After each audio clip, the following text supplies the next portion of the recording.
तो hello everyone, the flash academy channel में आप सभी का स्वागत है। जैसा कि आपको पता है, हमारे फ्लैश एकेडमी में टेस्ट सीरीज़ चल रहा है नीट के लिए, और उसका वीडियो डिस्कशन हम लोग यहाँ करने आए हैं। आपने वीडियो नमन सर का देख लिया होगा, फिजिक्स आपने सॉल्व कर लिया है, बायोलॉजी में जूलॉजी में विनोद सर का वीडियो देख लिया होगा। अभी केमिस्ट्री की मेरी वीडियो आ रही है और इसके बाद जस्ट बॉटनी की ओम सर की वीडियो आने वाली है। बच्चों, जैसा कि आपको पता है, हम लोग पेपर डिस्कशन कर रहे हैं। न सिर्फ इसका उद्देश्य पेपर है, बल्कि पूरा टॉपिक आपको रिवाइज करके देना। टॉपिक वाइज बिल्कुल आपको शेड्यूल प्लानर दिया गया है, तो टाइम टू टाइम हम लोग पूरे टॉपिक को यहाँ आकर के क्वेश्चन बताएंगे। क्वेश्चन पेपर को इस हिसाब से डिज़ाइन किया गया है कि पूरे टॉपिक्स आपके रिवाइज हो जाए, और साथ ही साथ एक अच्छा नीट के लिए आप एक कॉन्फिडेंट रहें, है ना। बहुत ज़्यादा टफ क्वेश्चन दे देना, ठीक है, ऐसा नहीं। इसमें हमारा जो पेपर है बिल्कुल मॉडरेट लेवल का नीट का जो पेपर होता है, उसके 5 साल का एनालिसिस को देखते हुए हमने पेपर डिज़ाइन किया है। एकदम से नॉन रिलेवेंट क्वेश्चन हम नहीं कराएंगे, बेहतरीन क्वेश्चन कराएंगे। लास्ट तक जुड़े रहना, मज़ा आने वाला है। सबसे पहला क्वेश्चन दिया हुआ है, विच of the following atomic number element can be fit in present model of periodic table 120, 126, 130, all of this. Yes, ये काम की बात में मैंने ये वाला पॉइंट अपने क्लासरूम में लिखा रखा है कि हमारे पास पीरियोडिक टेबल जो वर्तमान में है उसमें एस ब्लॉक है, पी ब्लॉक है, डी ब्लॉक है और लास्ट में एफ ब्लॉक होते हैं। एटॉमिक नंबर 120 तक तो कोई बात नहीं, हम एस ब्लॉक तक इलेक्ट्रॉन भर सकते हैं।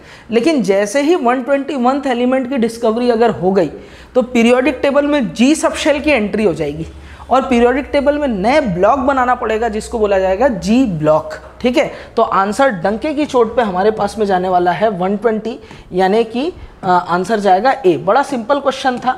देखिए, अगर एटॉमिक नंबर 121 होता है तो इलेक्ट्रॉनिक कन्फिगरेशन लिखना मैंने आपको सिखा रखा। आप चाहे तो हमारी प्लेलिस्ट चेक कर सकते हैं इनऑर्गेनिक केमिस्ट्री की, वहाँ पर मैंने इलेक्ट्रॉनिक कन्फिगरेशन लिखना आपको सिखा रखा है। यूयू एटॉमिक नंबर है इसका 118, ठीक है, 8s 8p 7d 6f और 5g। 118 और 2 120 और ये 121 121, यानी 121th एलिमेंट का इलेक्ट्रॉनिक कन्फिगरेशन होगा UUO 5g1, ठीक है, 6f0 7d0 8s2, यानी 121th एलिमेंट जो होगा वो 5g सबशेल में जाएगा। और हमारे पर वर्तमान में जो पीरियोडिक टेबल है उसमें 4 ही ब्लॉक है, S, P, D और F। तो 120 जो है हमारा आंसर होगा। 120th वाला जो एलिमेंट है वो हमारे मौजूदा पीरियोडिक टेबल में होगा। उसके बाद जो एलिमेंट्स आएंगे उसके आने की वजह से हमारे पीरियोडिक टेबल का मौजूदा स्वरूप बदल जाएगा। तो आंसर सिंपली फर्स्ट जाने वाला है। चलिए, coming to the next question. Recently discovered alkali metal Z equals to 119 would be placed in Z equals to 119। Alkali metal, ध्यान दे बच्चों, एल्कली मेटल हमारे पास Z इक्वल्स टू 119 है, ठीक है। ये किस पीरियड में होगा? हमारे पास में अभी है एल्कली मेटल है ली ना की रब से फरियाद, और यहाँ जो एलिमेंट होगा इसकी बात हो रही है, ठीक है। तो मैजिक नंबर भी आपको पता है, इनका एटॉमिक नंबर आप निकाल सकते हैं चेक करने के लिए। 2 8 8 18 18 32 और 32।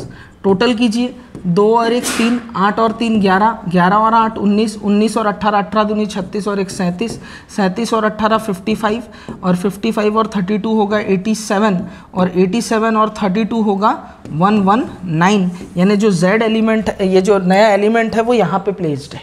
ये भी चेक हो गया। पीरियड नंबर होगा 1 2 3 4 5 6 7 8, यानी 119 वाला जो एलिमेंट है वो होगा 8th पीरियड में, और ग्रुप नंबर होगा इसका फर्स्ट ग्रुप। कौन सा ग्रुप होगा? एल्कली मेटल, जाहिर सी बात है फर्स्ट ग्रुप के मेंबर होते हैं, और एलिमेंट होगा वो कौन सा बेटा? 8th पीरियड का। तो आंसर जाने वाला है हमारे पास में बेटा, बड़ा सिंपल, थर्ड। अब तक सारे क्वेश्चन बहुत ईजी, 2 क्वेश्चन हमने डिस्कस किए। IUPAC symbol of element with atomic number 108, इतना सड़ा क्वेश्चन है, देखो 108 है, यानी कि अननिल ऑक्टियम, अननिल ऑक्टियम 108 अननिल ऑक्टियम। आंसर जाएगा बेटा second is the right answer, ठीक है। चलिए नेक्स्ट क्वेश्चन की तरफ आते हैं। 54, maximum number of possible element in 5th period of periodic table would be. तो किसी भी पीरियड में जितने एलिमेंट आते हैं वो पीरियड सबशेल में आने वाले इलेक्ट्रॉन्स पे डिपेंड करता है। और पीरियड सबशेल ऐसे लिखा जाता है, आपको पता है, ये हमने फॉर्मेशन ऑफ पीरियोडिक टेबल में पढ़ रखा।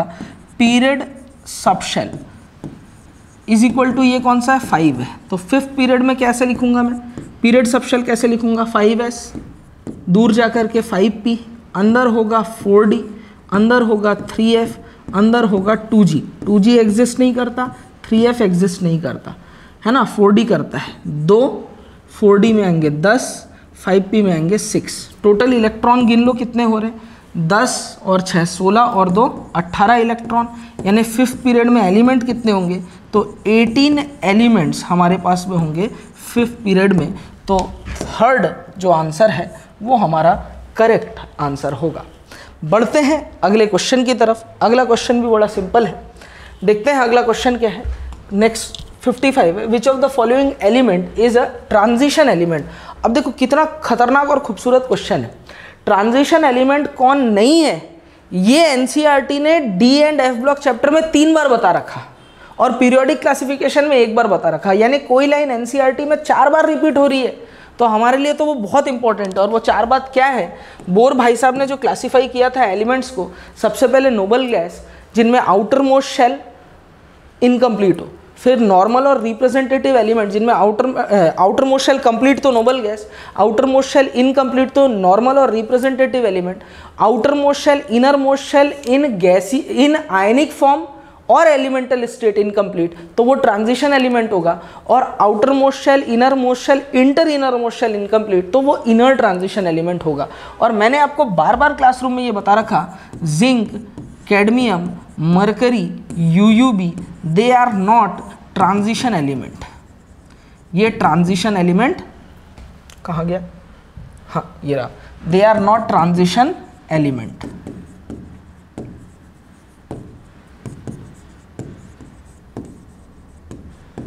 ये ट्रांजिशन एलिमेंट्स नहीं है, लेकिन ये डी ब्लॉक के मेंबर हैं। तो इसका मतलब हुआ all transition elements belong to D block element, but all D block elements are not transition element। कौन transition element नहीं है D block के, वो कौन है, जिंक, कैडमियम, मरकरी और UUB। तो देखो जिंक हमारे पास पूछ रहा है विच of the following element is a transition element, तो जिंक तो होगा नहीं, ये ट्रांजिशन एलिमेंट नहीं है।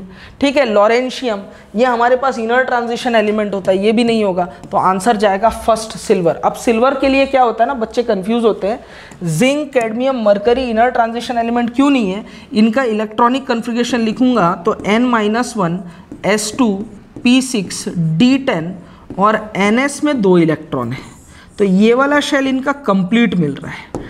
ट्रांजिशन एलिमेंट होने के लिए N-1 शेल और nth शेल दोनों का इनकम्प्लीट होना जरूरी है। दोनों का क्या होना जरूरी है, इनकम्प्लीट होना जरूरी है। जबकि जिंक, कैडमियम, मरकरी और UUB आइदर एलिमेंटल फॉर्म और आयनिक स्टेट, इनमें ये कंप्लीट मिलता है, इस वजह से ये ट्रांजिशन एलिमेंट नहीं है। लेकिन कॉपर, सिल्वर, गोल्ड होते हैं, क्योंकि ये आयनिक स्टेज में जाके एनसीईआरटी में ये दिया हुआ है, ये बिल्कुल एनसीईआरटी से मैंने उठाया है। कॉपर, सिल्वर, गोल्ड इनमें भी D10 कन्फिग्रेशन मिलता है, लेकिन दे आर ट्रांजिशन एलिमेंट। क्यों, क्योंकि जब ये आयन बनाते हैं तो उन आयन में अंदर वाला जो D10 नहीं रह जाता, फिर ये इनकम्प्लीट हो जाता है। आप समझ रहे हैं बात को, एनसीईआरटी के इंटेक्स क्वेश्चन में डी एंड एफ ब्लॉक में ये दिया हुआ है। ठीक है, चलिए तो आंसर जाने वाला है बेटा फर्स्ट। चलिए बॉस, अगला क्वेश्चन बड़ा सिंपल है, थ्योरेटिकल बेस्ड है, डाटा बेस्ड है, फैक्ट बेस्ड है कि कौन सी रेडियस ज़्यादा होगी। और अब मैं आपको एक बात बोलता हूँ, कई बार एक क्वेश्चन का ऑप्शन, एक क्वेश्चन आने वाले नेक्स्ट क्वेश्चन का हिंट होता है, तो आप इस क्वेश्चन को ध्यान रखिएगा। इस क्वेश्चन का जो फैक्ट बेस्ड आंसर होगा वो आने वाले एक क्वेश्चन का सोल्यूशन है। कैसे जरा देखेंगे आगे वो भी, ठीक है, कला है, ये सब आर्ट है, पेपर बनाना भी। तो for a particular element correct order of radius would be, आप देखेंगे अगर एक ही एलिमेंट में कोवेलेंट रेडियस मिले, मेटेलिक रेडियस मिले और साथ ही साथ वेंडरवॉल रेडियस मिले, तो वेंडरवॉल रेडियस सबसे ज़्यादा होती है, फिर होती है कोवेलेंट रेडियस और सबसे कम होती है मेटेलिक रेडियस। मेटेलिक रेडियस में आर मेटेलिक, इसमें 2 एटम एक दूसरे को ज़रा ज़रा टच कर रहे होते हैं एकदम, और इससे ज़्यादा, इससे कम रेडियस होती है कोवेलेंट की। किसकी होती है बेटा, कोवेलेंट की। कोवेलेंट रेडियस में क्या होगा, कोवेलेंट रेडियस में ओवरलैपिंग हो जाएगा, तो रेडियस थोड़ी सी कम हो जाती है। और सबसे ज़्यादा रेडियस किसकी होती है? वैंडरवॉल की। वैंडरवॉल में दो एटम्स बिल्कुल दूर दूर रहते हैं, आर वैंडरवॉल। दो एटम दूर जाना चाहे पर जाना पाए, पास आना चाहे पर आना पाए, इट्स कॉम्प्लिकेटेड टाइप का, ऐसा क्लासरूम में मैंने बताया था। तो वैंडरवॉल रेडियस सबसे क्या होगी? ज़्यादा। उसके बाद होगी मेटेलिक रेडियस, और सबसे कम होगी कौन सी बेटा? Covalent radius. तो कोवेलेंट रेडियस सबसे कम, फिर हमारे पास में होगा मेटेलिक रेडियस, कोवेलेंट, फिर मेटेलिक, फिर वैंडरवॉल, यानी आंसर नंबर सेकंड ये हमारे पास में क्या हुआ? करेक्ट आंसर हुआ। बिल्कुल फैक्ट बेस्ड था, कोई बड़ी बात नहीं थी। अगला क्वेश्चन आता है, अब तक सारे क्वेश्चन सिंपल ही चल रहे हैं। इन alkali metal and halogen family top to bottom reactivity. Yes, अब दो चीज़ों को मिला दिया इसने। एल्कली मेटल बहुत रिएक्टिव मेटल है और हैलोजन बहुत रिएक्टिव नॉन मेटल है, और इनको मिला करके क्वेश्चन पूछ रहा है कि रिएक्टिविटी जो है मेटल और नॉन मेटल की टॉप टू बॉटम जाने से क्या होता है। तो सबसे पहले मेटल की बात कर लेते हैं। For metals reactivity inversely proportional to होता है आईपी के। किसके बेटा? आईपी। इनवर्सली प्रोपोर्शनल टू क्या होता है? आईपी। तो हम बात करें ली, ना, की, रब, से, सीजियम, ठीक है। फ्रांशियम की बात नहीं करेंगे, वो रेडियो एक्टिव है। टॉप टू बॉटम जाएंगे, साइज बढ़ेगा। साइज अगर बढ़ता है तो आयनाइजेशन पोटेंशियल बच्चों लगातार घटेगा। आईपी अगर घटेगा तो मेटल की जो रिएक्टिविटी होती है वो बढ़ती है। तो सीजियम सबसे रिएक्टिव मेटल है हमारे पास, पीरियोडिक टेबल का मोस्ट रिएक्टिव मेटल है। तो एल्कली मेटल के केस में टॉप टू बॉटम जाने पर रिएक्टिविटी क्या हुई? बढ़ रही है। रिएक्टिविटी क्या हुई? बढ़ रही। तो सबसे पहले इंक्रीज इन बोथ ग्रुप, ये वाला चेक करेंगे, यहाँ एक इंक्रीज मिल रहा है इन एल्कली मेटल। अब जरा बात कर लेते हैं हैलोजन की। फॉर हैलोजन, हैलोजन में मैं जब आपको ऑक्सीडाइजिंग पावर पढ़ा रहा था तो मैंने वहाँ साइड में ऑब्लिक करके रिएक्टिविटी लिखा था। रिएक्टिविटी भी देखते हैं, ठीक है। ये डिपेंड करता है एसआरपी वैल्यू पे। किस पे बेटा? एसआरपी वैल्यू पे, ठीक है। रिएक्टिविटी ऑफ हैलोजन की जब हम लोग बात किए थे तो रिएक्टिविटी आपने देखा था, है ना। रिएक्टिविटी एसआरपी वैल्यू भी थी, साथ ही साथ इलेक्ट्रोनेगेटिविटी भी। Reactivity of non metal directly proportional to होता है इलेक्ट्रोनेगेटिविटी के। फ्लोरीन, क्लोरीन, ब्रोमीन और आयोडीन है, ठीक है। टॉप टू बॉटम जाऊं तो साइज बढ़ेगा, इलेक्ट्रोनेगेटिविटी होगी कम। इलेक्ट्रोनेगेटिविटी कम होगी तो रिएक्टिविटी भी क्या होगी बेटा? कम होगी। तो एक तो हमने इलेक्ट्रोनेगेटिविटी के बेसिस पे भी हमने नॉन मेटल की रिएक्टिविटी को देखा था जब मैं इलेक्ट्रोनेगेटिविटी पढ़ा रहा था। फिर ऑक्सीडाइजिंग एंड रिड्यूसिंग पावर बताते हुए भी मैंने बताया था ऑक्सीडाइजिंग पावर सबसे अच्छी किसकी होती है? फ्लोरीन की। फिर किसकी होती है? क्लोरीन की। फिर किसकी होती है? ब्रोमीन की। सबसे कम किसकी होती है? आयोडीन की। ये हमने बात कर रखी। तो किसी भी तरीके से आप देख सकते हैं, आंसर आ जाएगा। तो मेटल के केस में तो इंक्रीज हुआ और हैलोजन के केस में क्या हो रहा है? डिक्रीज हुआ। तो डिक्रीज वाला, decrease in halogen, option number third is the right answer. दो डोजेस को मिला करके क्वेश्चन दिया गया था। अगले क्वेश्चन की तरफ बढ़ते हैं और अगला क्वेश्चन जो है, अच्छा ये तो बिल्कुल नीट में आया हुआ क्वेश्चन है। बोरॉन फैमिली मैंने बोला है, बच्चों को बोल रखा है, पर्सनली पता नहीं कैसे मेडिकल एग्जाम का हमेशा से फेवरेट रहा है। हर साल बोरॉन फैमिली से क्वेश्चन आने फिक्स है। देखो बोरॉन फैमिली के लिए अगर हम लोग साइज को कंपेयर करें, बैंगन, आलू, गाजर इन थैला, तो बोरॉन से ज़्यादा साइज होता है एल्यूमिनियम का, और एल्यूमिनियम गैलियम में साइज में लफड़ा हो जाता है। फिर गैलियम से ज़्यादा इंडियम और इंडियम थैलियम में साइज में गड़बड़ हो जाता है। ये गड़बड़ होता है ड्यू टू ट्रांजिशन, कॉन्ट्रैक्शन, और ये गड़बड़ होता है ड्यू टू लेंथेनॉइड कॉन्ट्रैक्शन। तो ओवरऑल साइज का ऑर्डर क्या होगा ज़रा देखना। ये एग्जाम में पूछ भी चुका है मेरे ख्याल से, 2018-19 का क्वेश्चन था मुझे जहाँ तक जानकारी है। बोरॉन, फिर होगा गैलियम, गैलियम से ज़्यादा होगा एल्यूमिनियम, एल्यूमिनियम से ज़्यादा इंडियम, इंडियम से ज़्यादा थैलियम। ठीक है, तो आंसर यहाँ पर हमारे पास भी यस मिल गया। बोरॉन से ज़्यादा गैलियम, गैलियम से ज़्यादा एल्यूमिनियम, एल्यूमिनियम से ज़्यादा इंडियम, इंडियम से ज़्यादा थैलियम। अब तक के क्वेश्चन तो बिल्कुल बबल भरने वाले क्वेश्चन थे, फटाफट बनने थे, माइंड सेट होना चाहिए था, टॉपिक रिवीजन होनी चाहिए थी, आप आराम से कर सकते थे। चलिए अगला देखते हैं, electronic configuration of GD and EU are respectively. Electronic configuration से क्वेश्चन है।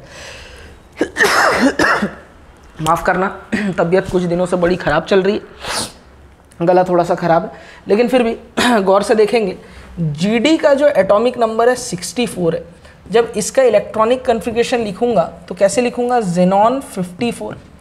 जेनॉन का पीरियड नंबर क्या होता है, हेमा, नेहा और कियारा G 5, तो ये 6 पीरियड की एलिमेंट होगी, यानी 6s 6p 5d 4f। 54 और 2 58, 58 और नहीं 54 और 2 56, 56 57 58 59 60 61 62 63 64, 8 इलेक्ट्रॉन इसमें आएंगे।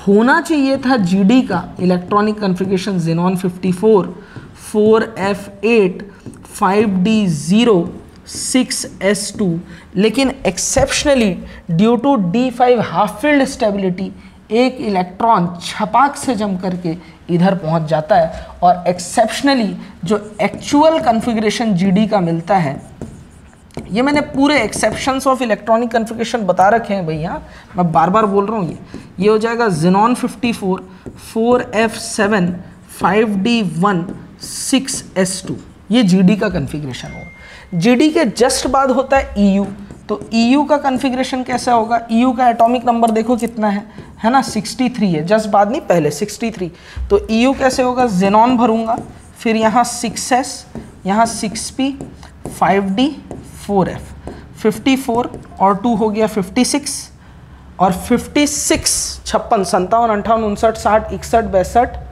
63 4 5 6 7, तो 7 इलेक्ट्रॉन यहाँ आएंगे, तो ये होगा जेनॉन 54 4f7 5d0 6s2, ये EU का कन्फिगरेशन है। समझ में आ रही बात क्या बोल रहा हूँ?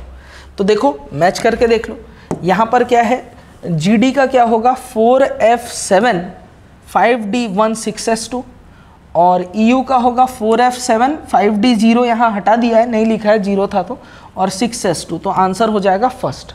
फैक्ट यहाँ पर मैं आपको एक दिए जा रहा हूँ, समझना, EU और YB ये लोग +2 ऑक्सीडेशन स्टेट दिखाते हैं, आप रीज़न समझ गए होंगे। EU में अगर 2 इलेक्ट्रॉन निकालूँ तो ये 4f7 कन्फिग्रेशन शो करता है, और YB +2 करूँगा तो 4f14 कन्फिग्रेशन शो करेगा। ठीक इसी तरह से, ठीक है, CETB ये लोग +4 भी दिखाते हैं, ये इनर्ट गैस कन्फिग्रेशन में चला जाता है +4 में, और TB +4 होने से 4f7 कन्फिग्रेशन दिखाने लग जाता है। ठीक है, तो ये लोग +4 दिखाते हैं due to f7 half filled stability, ये इनर्ट गैस बना लेता है। EU YB 2 इलेक्ट्रॉन देते हैं क्योंकि इन लोगों को 4f7 और 4f14 बना रहता है, ये आपको ध्यान रखना होगा। ये इस क्वेश्चन का पार्ट नहीं है, लेकिन मैं ज़बरदस्ती आपको बता रहा हूँ क्योंकि इंपॉर्टेंट है।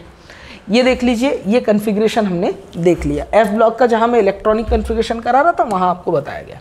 चलिए, maximum electronegativity difference is in. अब ये बोरॉन फैमिली से क्वेश्चन आया हुआ है, अगेन NCERT के डाटा पे बेस्ड है। बेटा देखो, इलेक्ट्रॉनिक कन्फिग्रेशन सारे एलिमेंट में क्या होता है, यूजुअली जाए टॉप टू बॉटम जाने पर इलेक्ट्रोनेगेटिविटी घटती है, लेकिन बोरॉन फैमिली अकेला ऐसा बदमाश ग्रुप है जहाँ इलेक्ट्रोनेगेटिविटी की वैल्यू बढ़ने लगती है 0.1 के हिसाब से। जैसे बैंगन, आलू, गाजर इन थैला। बोरॉन के इधर क्या होता है, carbon, nitrogen, oxygen, fluorine. Fluorine की इलेक्ट्रोनेगेटिविटी 4, ऑक्सीजन की 3.5, नाइट्रोजन की 3, कार्बन की 2.5, बोरॉन की होती है 2। ठीक है, एल्यूमिनियम की इलेक्ट्रोनेगेटिविटी में आएंगे तो यहाँ से 0.3 जोड़ते जा रहे थे लिथियम से। लिथियम 9.9, 9 10 11 12। लिथियम के बाद आता है बेरिलियम,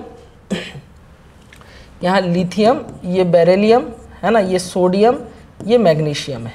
ठीक है, इलेक्ट्रोनेगेटिविटी इसकी 1.5 बेरिलियम की और लिथियम की 1, सोडियम की 0.9। अब यहाँ से 0.3 जोड़े थे, 9 10 11 12, 12 13 14 15, तो एल्यूमिनियम का हो गया 1.5। अब इसके नीचे जाएंगे ना तो इलेक्ट्रोनेगेटिविटी बढ़ती है, इसकी 1.6 होगी, इसकी 1.7 होगी और Tl की 1.8 होगी। अकेला ऐसा ग्रुप है पीरियोडिक टेबल में, आप ध्यान रखना, ये तो इलेक्ट्रॉनिक नेगेटिविटी निकालने का मैंने आपको जुगाड़ बता दिया था। अकेला ऐसा ग्रुप है बोरॉन फैमिली, आप ध्यान रखेंगे, जिनमें क्या होता है इलेक्ट्रॉनिक कन्फिग्रेशन एल्यूमिनियम से थेलियम तक नीचे जाने पे बढ़ता है। अब आपसे क्वेश्चन पूछा गया है मैक्सिमम इलेक्ट्रोनेगेटिविटी डिफरेंस, तो बोरॉन और Tl में 0.2 का डिफरेंस है, बोरॉन और एल्यूमिनियम में 0.5 का डिफरेंस है, एल्यूमिनियम और गैलियम में 0.1 का डिफरेंस है, गैलियम और एल्यूमिनियम में 0.1 का डिफरेंस है। अच्छा, ये ऑप्शन तो रिपीट ही हो गया, तो ये तो होना नहीं है, तो आंसर हमारे पास में क्या चला जाएगा यहाँ पर बताइए। ये ऑप्शन में डिफरेंस तो कोई फ़र्क है नहीं, एल्यूमिनियम गैलियम में 0.1 का डिफरेंस, बोरॉन और Tl में 0.2 का डिफरेंस और बोरॉन और एल्यूमिनियम में 0.5 का डिफरेंस है। आंसर जाएगा सेकंड, यहाँ 0.5 का डिफरेंस, बोरॉन और Tl में 18 19 20 0.2 का डिफरेंस, यहाँ 0.1 का डिफरेंस है। ठीक है, तो आंसर हमारे पास कौन सा जाएगा, सेकंड। पर फैक्ट क्या है ये आपको भूलना नहीं है, फैक्ट ये है कि बोरॉन फैमिली में एल्यूमिनियम से नीचे जाने पे अकेला ऐसा ग्रुप है जहां इलेक्ट्रोनेगेटिविटी बढ़ती है, बाकी जगह घटती है एस और पी ब्लॉक में, यहां पर क्या होने लगती है, बढ़ने लगती है। ठीक है, ध्यान रहेगा, पक्का एनसीईआरटी के डाटा पे बेस्ड है, बहुत अच्छा क्वेश्चन है। चलिए अगला क्वेश्चन हम लोग बढ़ते हैं 61, विच of the following does not exist, कौन एग्जिस्ट नहीं करता। अब ये तो नीट में कई बार पूछ चुका है, और दूसरी चीज़ सिज्विक कंसेप्ट जब मैं आपको पढ़ा रहा था dose number 2 oxidation state and valency, वहाँ आपको बताया था कि second period element only show maximum covalency या मैक्सिमम वैलेंसी 4। जो सेकेंड पीरियड एलिमेंट होते हैं वो मैक्सिमम वैलेंसी कितने दिखाएंगे, 4 दिखाएंगे, उससे ज़्यादा नहीं दिखा सकते, उससे ज़्यादा नहीं दिखा सकते क्योंकि उतनी उनके पास वैकेंट ऑर्बिटल ही नहीं होता। थर्ड पीरियड और उनके नीचे वालों में वैकेंट ऑर्बिटल होने की वजह से वो अपनी कोवेलेंसी को बढ़ा सकते हैं। ध्यान रखेंगे, कार्बन यहाँ पर 6 कोवेलेंसी दिखा रहा है और कार्बन अकेला सेकंड पीरियड का, देखो बोरॉन की कोवेलेंसी यहाँ 4 दिख रही है, वैकेंट ऑर्बिटल बना लेता है। एल्यूमिनियम थर्ड पीरियड का है, कोई लिफड़ा नहीं है, एल्यूमिनियम थर्ड पीरियड का है, कोई मसला नहीं है, लेकिन यहाँ कार्बन सेकंड पीरियड का है और सेकंड पीरियड के एलिमेंट की मैक्सिमम कोवेलेंसी कितनी होती है बेटा, 2, तो ये एग्जिस्ट नहीं करेगा। ठीक है, maximum valency of second period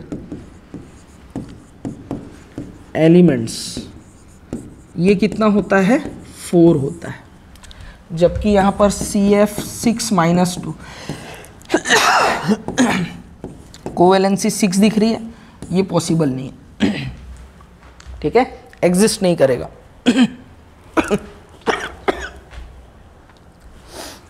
पानी ब्रेक।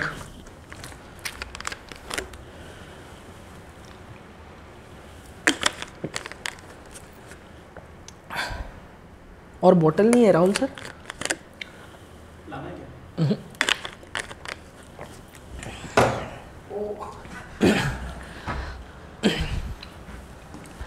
चलिए, विच of the following is incorrectly match, कौन सा इनकरेक्टली मैच, ऑक्साइड से क्वेश्चन है। देखें Mn2O7 बेसिक है कि नहीं, इस पर चर्चा करेंगे। Al2O3 एम्फोटेरिक होता है, हाँ जी बिल्कुल एम्फोटेरिक होता है। क्यों, सब बेचारे जनों की आस सुनो प्रभु अल्लाह।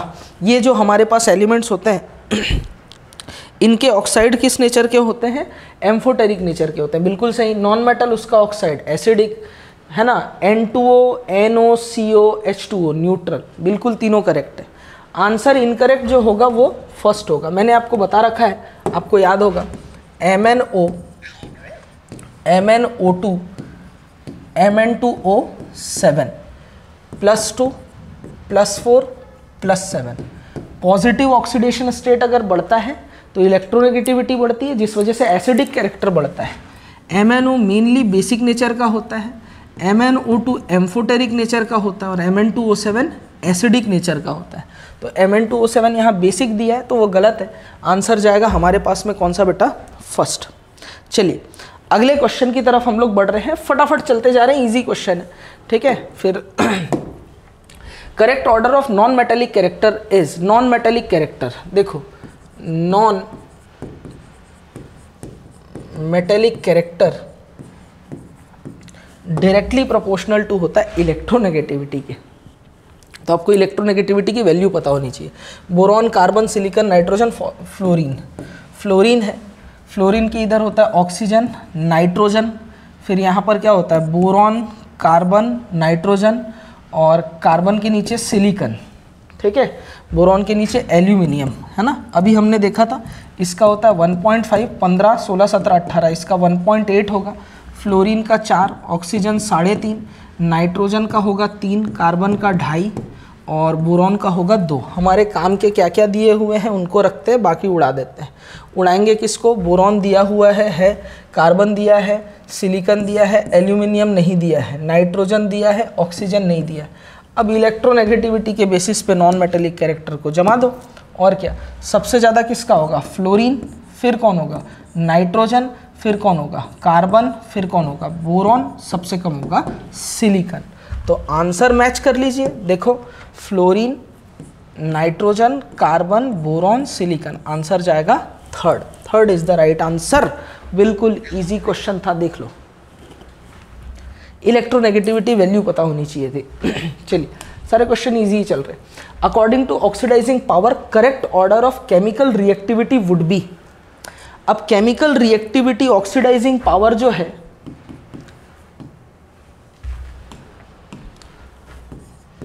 ऑक्सीडाइजिंग पावर पढ़ाते हुए मैंने आपको बताया था फेवरेबल कंडीशन क्या होती है। फेवरेबल कंडीशन होती है low bond dissociate energy, high electron affinity और हाई हाइड्रेशन एनर्जी। ये मैंने फेवरेबल कंडीशन आपको बताया था। तो ऑक्सीडाइजिंग पावर बताते हुए फ्लोरीन, ऑक्सीजन, क्लोरीन, नाइट्रोजन को भी हमने कंपेयर किया था। ऑक्सीडाइजिंग पावर जो है सबसे ज़्यादा होती है फ्लोरीन की, फिर होती है क्लोरीन की, फिर होता है ऑक्सीजन और सबसे लास्ट में होता है नाइट्रोजन। अब कई लोग को लगता होगा कि ऑक्सीजन का जुड़ना ऑक्सीडेशन है तो बेस्ट ऑक्सीडाइजर ऑक्सीजन होगा, जबकि बिल्कुल गलत है। बेस्ट ऑक्सीडाइजर ऑक्सीजन से भी अच्छे फ्लोरीन और क्लोरीन होते हैं। बोलो बात समझ में आ रहा है? ऑक्सीजन और नाइट्रोजन इसलिए पीछे हो गए क्योंकि ऑक्सीजन में डबल बॉन्ड और नाइट्रोजन में ट्रिपल बॉन्ड मिलता है, जिस वजह से इन दोनों में हाई बॉन्ड डिसोशिएट एनर्जी हो जाती है। जबकि हमें बॉन्ड डिसोशिएट एनर्जी क्या करनी चाहिए? लो करनी चाहिए। यहाँ क्या हो गया है? हाई हो गया है। तो आंसर होगा ऑक्सीडाइजिंग पावर का सबसे ज़्यादा होगा फ्लोरीन, फिर होगा क्लोरीन, फिर होगा ऑक्सीजन और लास्ट में होगा क्या बेटा? नाइट्रोजन। ये करेक्ट आंसर हमारे पास में 64 का। चलिए अगले क्वेश्चन की तरफ बढ़ते हैं। एक और सड़ा क्वेश्चन आ चुका है, लिथियम, बेरिलियम, मैग्नीशियम। ये देखो बड़े आसान से चल रहे हैं ना, मैं क्या बोल रहा हूँ आपको, पूरे टॉपिक रिवीजन होने चाहिए। अब तक हम लोगों ने कितनी बातें कर ली हैं, सारे बहुत सारे डोजेज आ गए हैं, ठीक है, इलेक्ट्रोनेगेटिविटी आ गई, साइज की बातें हो गई है, तो पूरा रिवीजन होते रहना चाहिए। इलेक्ट्रॉनिक कन्फिगरेशन हो गया, ठीक है। लिथियम कौन डायगोनल रिलेशनशिप दिखाता है? लीना, बेचारी मुर्गी, बैंगन आलू, केमिस्ट्री सर। तो डायगोनल रिलेशनशिप लिथियम और मैग्नीशियम का होता है, बेरिलियम और एल्यूमिनियम का होता है, बोरॉन और सिलिकॉन का होता है। तो लिथियम मैग्नीशियम है? नहीं है। लिथियम हाँ है। तो कौन डायगोनल रिलेशनशिप दिखा रहा है? तो आंसर जाएगा सेकंड। एल्यूमिनियम सिलिकॉन नहीं होता, बेरिलियम मैग्नीशियम नहीं होता, ये तो ग्रुप में है। लिथियम बेरिलियम नहीं होगा, ये भी नहीं होगा, आंसर सेकंड है, ठीक है। चलिए अब नेक्स्ट क्वेश्चन की तरफ हम लोग बढ़ते हैं। In modern periodic table period number is represented by principal quantum number, जिसको हम लोग n से रिप्रेजेंट करते हैं। n की जो वैल्यू होती है वही हमारा पीरियड नंबर होता है। मैंने आपको मजे की बात और काम की बात बताई थी फॉर्मेशन ऑफ पीरियोडिक टेबल पढ़ाते हुए, यहाँ बताया था जो हमारा प्रिंसिपल नंबर होता है, प्रिंसिपल क्वांटम नंबर होता है, वही हमारे पास में पीरियड नंबर होता है उस एलिमेंट का। चलिए, in modern periodic table there are total 6 groups of P block. क्यों? क्योंकि पी सबशेल में कितने इलेक्ट्रॉन आते हैं? 6 इलेक्ट्रॉन। आंसर थर्ड जाएगा, इजी था, लेकिन कई बच्चे कंफ्यूज भी हुए।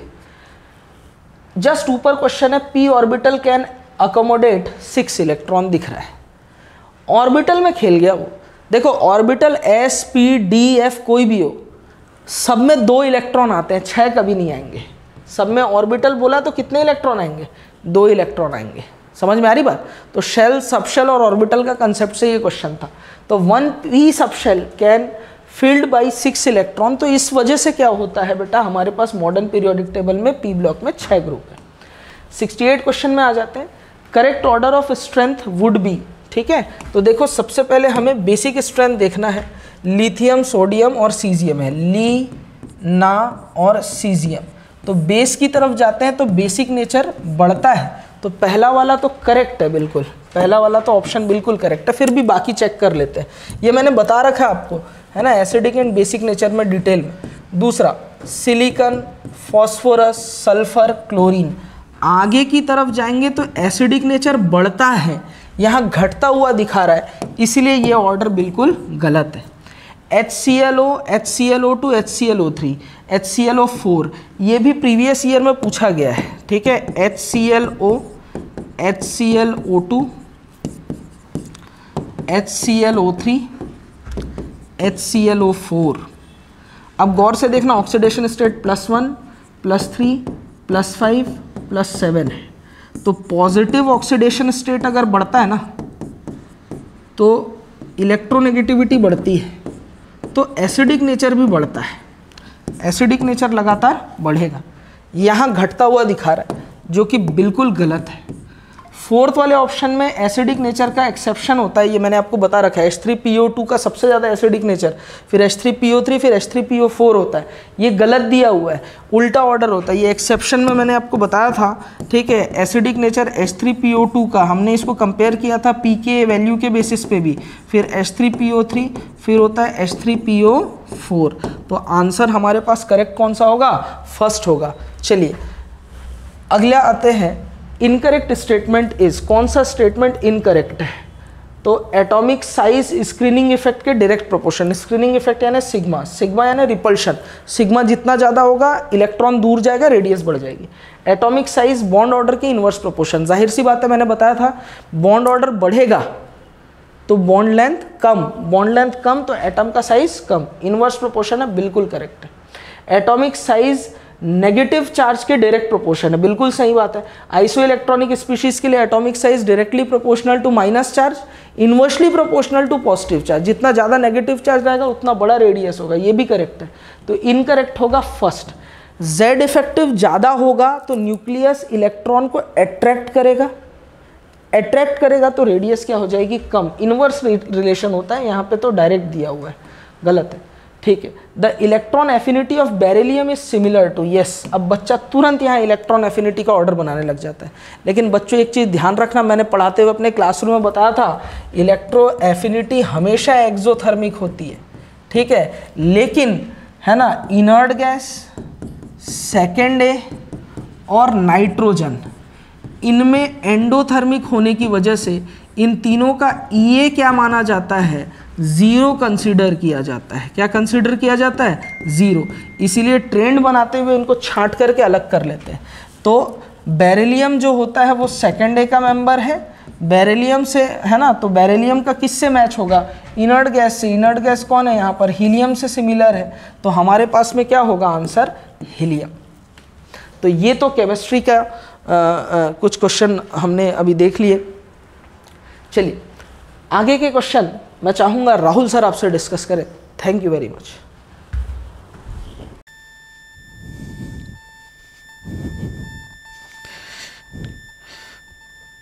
Hello dear students, Mandal sir ने क्वेश्चन नंबर 70 तक का डिस्कशन तो कर दिया है, ठीक है।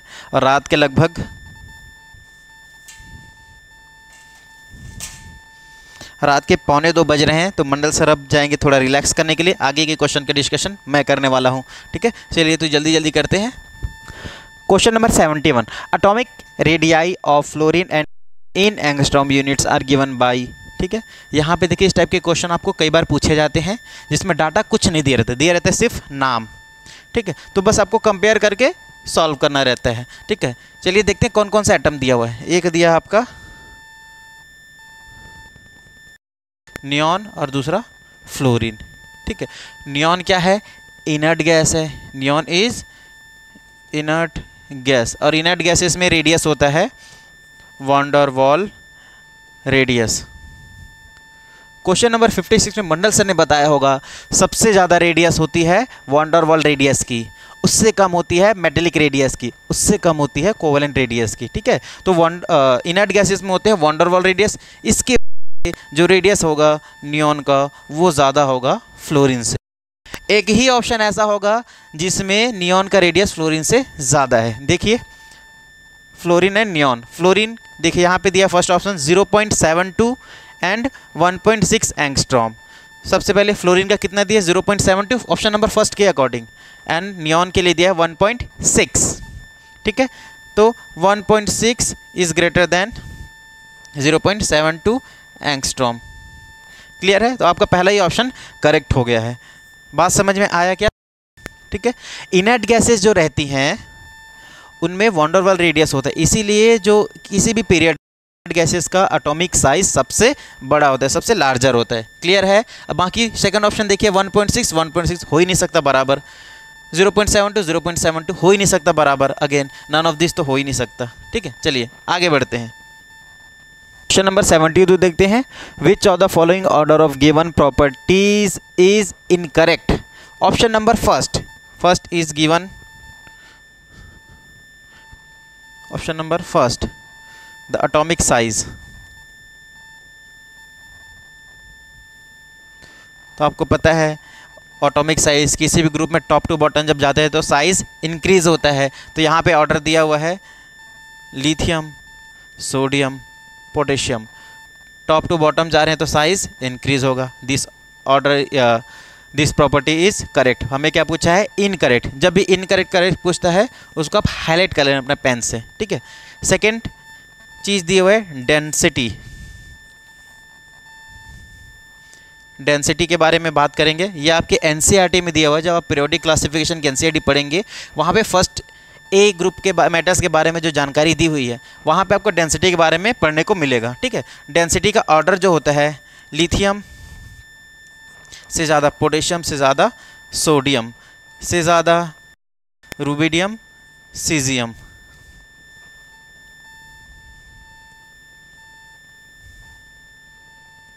से सीजियम, ये ऑर्डर आपको देखने को मिलेगा किसके लिए? फर्स्ट ए मेटल्स के लिए। और यहाँ पे ऑर्डर दिया हुआ है लिथियम, सोडियम, पोटेशियम, जो इनकरेक्ट है। Lithium, potassium and sodium, correct order ये होता है। तो यहाँ पे ये वाला ऑर्डर इनकरेक्ट दिया हुआ है, तो जो इनकरेक्ट है वही करेक्ट है। समझ में आया? चलिए थर्ड पॉइंट की बात करते हैं, मेल्टिंग पॉइंट। तो आपको melting point and boiling point में आपको पढ़ाया गया है, जब टॉप टू बॉटम जाते हैं तो मेल्टिंग पॉइंट क्या होता है? डिक्रीज होता है कंटिन्यूसली। तो यहाँ पे भी डिक्रीज हो रहा है, ये भी करेक्ट है। रिड्यूसिंग पावर, ठीक है, ऑप्शन नंबर 4 की बात करते हैं। Reducing power, reducing nature, reducing power is directly proportional to inversely proportional to IP।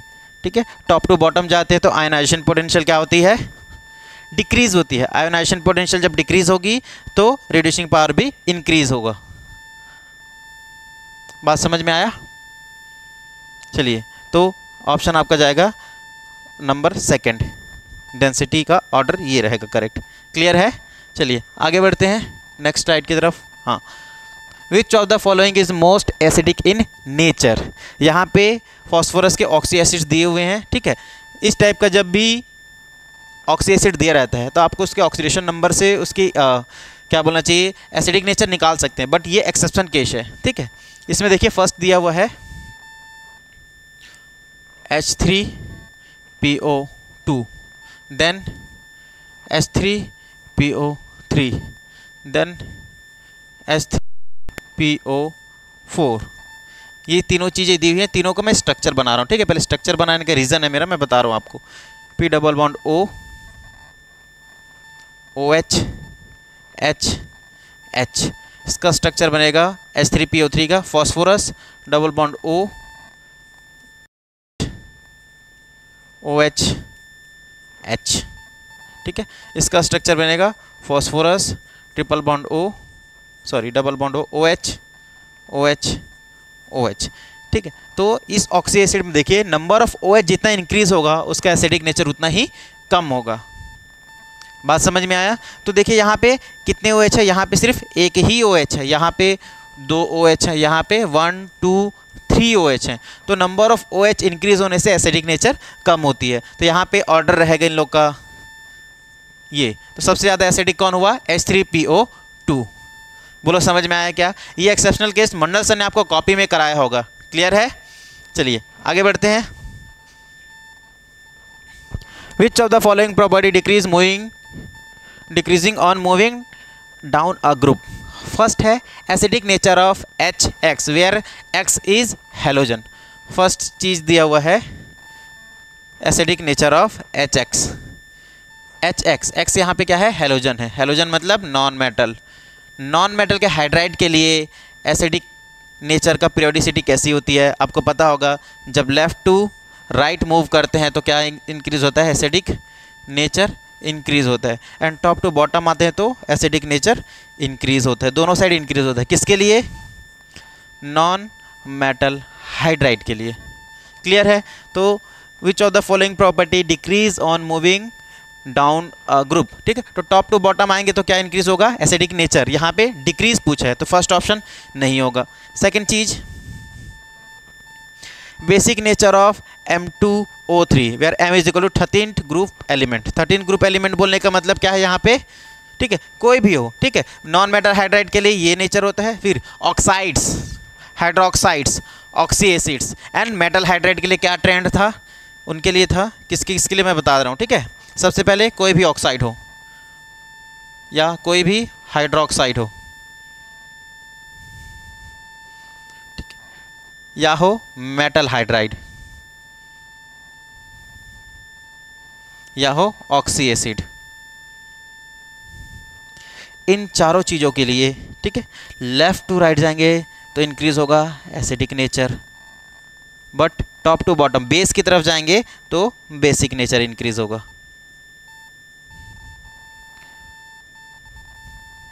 Clear है? चलिए यहाँ पे दिया है बेसिक नेचर ऑफ M2O3 मतलब कोई ऑक्साइड दे, ऑक्साइड के लिए लेफ्ट टू राइट जाएंगे तो एसिडिक नेचर इंक्रीज होगा, टॉप टू बॉटम आएंगे तो बेसिक नेचर इंक्रीज होगा। Basic nature top to bottom आएंगे तो इंक्रीज होगा। पूछा क्या है? डिक्रीज। सेकंड ऑप्शन भी नहीं होगा। Third option acidic nature of HOX जहाँ पे X क्या है? हैलोजन। तो कोई भी हाइड्रोक्साइड हो, हैलोजन का यहाँ पे हाइड्रोक्साइड दिया हुआ है, उसका एसिडिक नेचर पूछ रहा है तो टॉप टू बॉटम जाएंगे तो बेसिक नेचर इंक्रीज होगा, तो डिक्रीज क्या होगा? Acidic nature. तो आपका ऑप्शन चला जाएगा 3। बोलो ये समझ में आया क्या? ये क्वेश्चन क्लास में नहीं कराए थे हमने और यही क्वेश्चन आपके नीट के एग्जाम में भी आएगा। क्लियर है? चलिए आगे बढ़ते हैं। Which of the following order is incorrect? सबसे फर्स्ट दिया इलेक्ट्रोनेगेटिविटी ऑफ सेंट्रल एटम। देखिए हम लोग एक एलिमेंट का इलेक्ट्रोनेगेटिविटी पूछता है तो हम लोग इजीली कंपेयर कर लेते हैं। जब कोई कंपाउंड भी इलेक्ट्रोनेगेटिविटी का कंपैरिजन पूछता है तब हम लोग नहीं कर पाते हैं। नहीं कर पाते मतलब अब कर लेंगे। ठीक है, चलिए देखते हैं। सबसे पहले देखिए ग्रुप में सेंट्रल एटम बोले तो सेंट्रल एटम को आपको देखना है वो कौन सा एलिमेंट है, वो उसके हिसाब से आप सॉल्व कर सकते हैं। ठीक है, तो किसी भी ग्रुप में टॉप टू बॉटम जाते हैं तो इलेक्ट्रोनेगेटिविटी डिक्रीज होती है। ठीक है, right to left, left to right जाते हैं तो क्या होता है? इलेक्ट्रोनेगेटिविटी इंक्रीज होती है। ये चीज़ें आपको पता होंगी। ठीक है, यहाँ पे क्या क्या दिया है इलेक्ट्रोनेगेटिविटी सेंट्रल एटम? सबसे पहला है CF4, second option is CH4, then SiH4। देखिए carbon, carbon and silicon. Silicon क्या है? थर्ड पीरियड का एलिमेंट है और कार्बन सेकंड पीरियड का एलिमेंट है। सेकंड पीरियड का इलेक्ट्रोनेगेटिविटी ज़्यादा होगा as compare to third period. आया समझ में? सबसे पहले इसका तो कम हो गया, इन दोनों में कैसे कंपेयर करेंगे? तो आपको देखना है टर्मिनल एटम। ठीक है, किसी भी मॉलिक्यूल के लिए electronegativity of central atom in molecule, ठीक है, इज डायरेक्टली प्रोपोर्शनल टू क्या होता है? Electronegativity of terminal atom.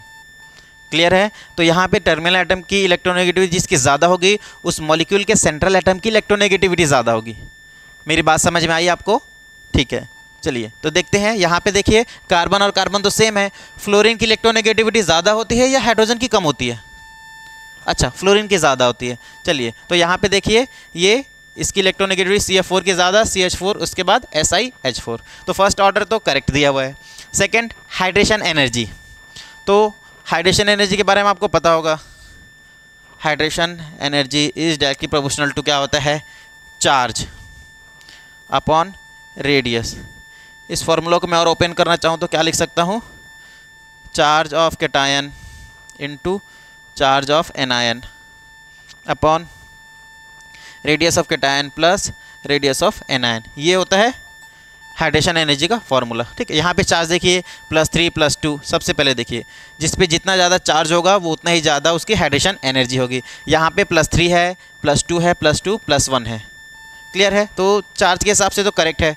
First वाला Al+3 का हाईएस्ट होगा और Na+ का लोएस्ट होगा। ये तो क्लियर हो गया।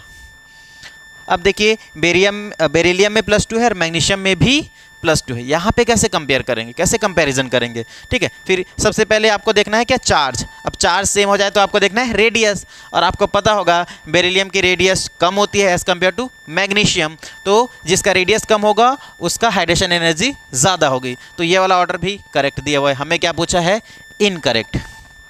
हाइड्रेशन एनर्जी आया। ठीक है, आगे बढ़ते हैं। इलेक्ट्रिकल कंडक्टेंस, तो एक चीज़ आपको याद होगा, ठीक है, जो जितना छोटा होता है पानी में जाके उतना ही मोटा हो जाता है। ठीक है, जो आयन जितना छोटा होता है वाटर में, एक्वा सॉल्यूशन में जैसे उसको मिक्स करते हैं वो उतना ही बड़ा हो जाता है, लार्जर एक कंपाउंड का फॉर्मेशन करता है या एक लार्जर चार्ज का फॉर्मेशन करता है। ठीक है, तो किसी भी कंपाउंड की या चार्ज की जब साइज़ इंक्रीज हो जाती है तो उसकी मोटिलिटी कम हो जाती है, और मोटिलिटी कम हो जाती है तो कंडक्टेंस भी कम हो जाता है। तो यहाँ पे इलेक्ट्रिकल कंडक्टेंस दिया हुआ है, देखिए F- Cl- S2-। Size compare करते हैं, क्या क्या दिया हुआ है, fluorine, chlorine and sulphur. Clear है, सबसे छोटा रेडियस होगा इसमें फ्लोरीन का। मैं रेडियस का कंपैरिजन कर रहा हूँ। क्लियर है, रेडियस के बारे में अगर बात करें तो फ्लोरीन सबसे छोटा होगा, उसके बाद लेफ़्ट टू राइट जाएंगे तो साइज़ डिक्रीज़ होता है तो क्लोरीन होगा, उसके बाद सल्फ़र का रेडियस सबसे बड़ा होगा। ठीक है, इनको जब एक्वा सोल्यूशन में हम लोग मिक्स कर रहे हैं तो जो जितना छोटा है उतना ही बड़ा हो जाएगा। तो साइज़ क्या हो जाएगा इनका, radius in aqua solution,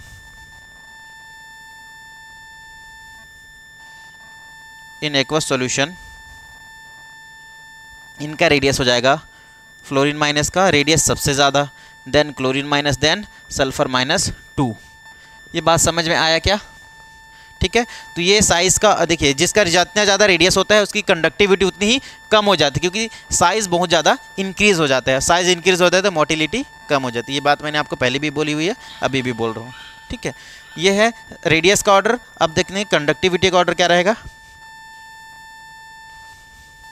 conductivity का ऑर्डर होगा, सबसे ज़्यादा कंडक्टिव होगा S2-, then Cl-, then F-।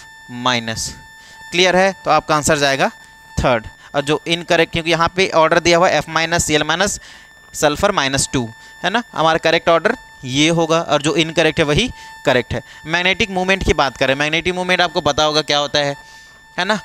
Magnetic movement is equal to N × N+2 का √। चलो इसको सॉल्व करके मैं बता रहा हूँ आपको।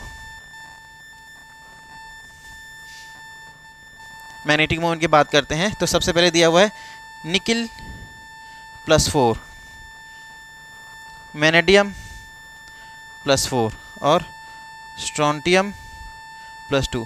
स्ट्रोंटियम है, ठीक है, स्ट्रोंटियम क्या है, स्ट्रोंटियम मेटल है सेकंड ए का। सेकंड ए के वैलेंस शेल में 2 इलेक्ट्रॉन प्रेजेंट होते हैं और दोनों इलेक्ट्रॉन रिमूव हो चुके हैं। तो इसका मतलब इसमें क्या हो बचा होगा ज़रूर NS2 Np6। ठीक है, और मैग्नेटिक मूवमेंट होता है N × N+2 का √। ठीक है, यहाँ पे N क्या है, N is number of unpaired electron.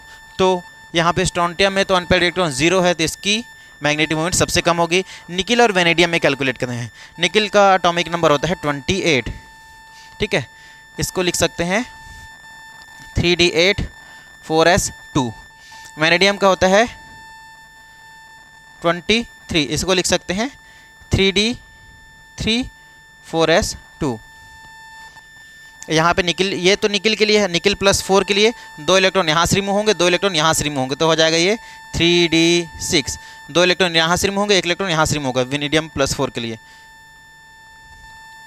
तो ये हो जाएगा 3d 1। तो number of unpaid electron nickel में सबसे ज़्यादा है, अनपेड इलेक्ट्रॉन ज़्यादा होने की वजह से मैग्नेटिक मूवमेंट निकिल का ज़्यादा, देन वैनेडियम और स्ट्रोंटियम का 0। तो ये वाला भी करेक्ट है, आपको ढूंढना था इनकरेक्ट। क्लियर है। ज़्यादा यहाँ पे अगर बहुत ज़्यादा मेरी राइटिंग अगर आपको समझ नहीं आ रही है तो आप मेरे स्टेप्स को फॉलो करते हुए, ठीक है, लिखते जाएंगे, है ना। चलिए आगे बढ़ते हैं।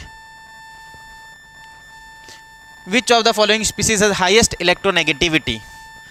हाईएस्ट इलेक्ट्रोनेगेटिविटी देखिए क्या क्या दिया हुआ है, ऑप्शन पढ़ते हैं। Carbon sp3 hybridised, nitrogen sp2 hybridised, carbon sp2 hybridised and nitrogen sp hybridised.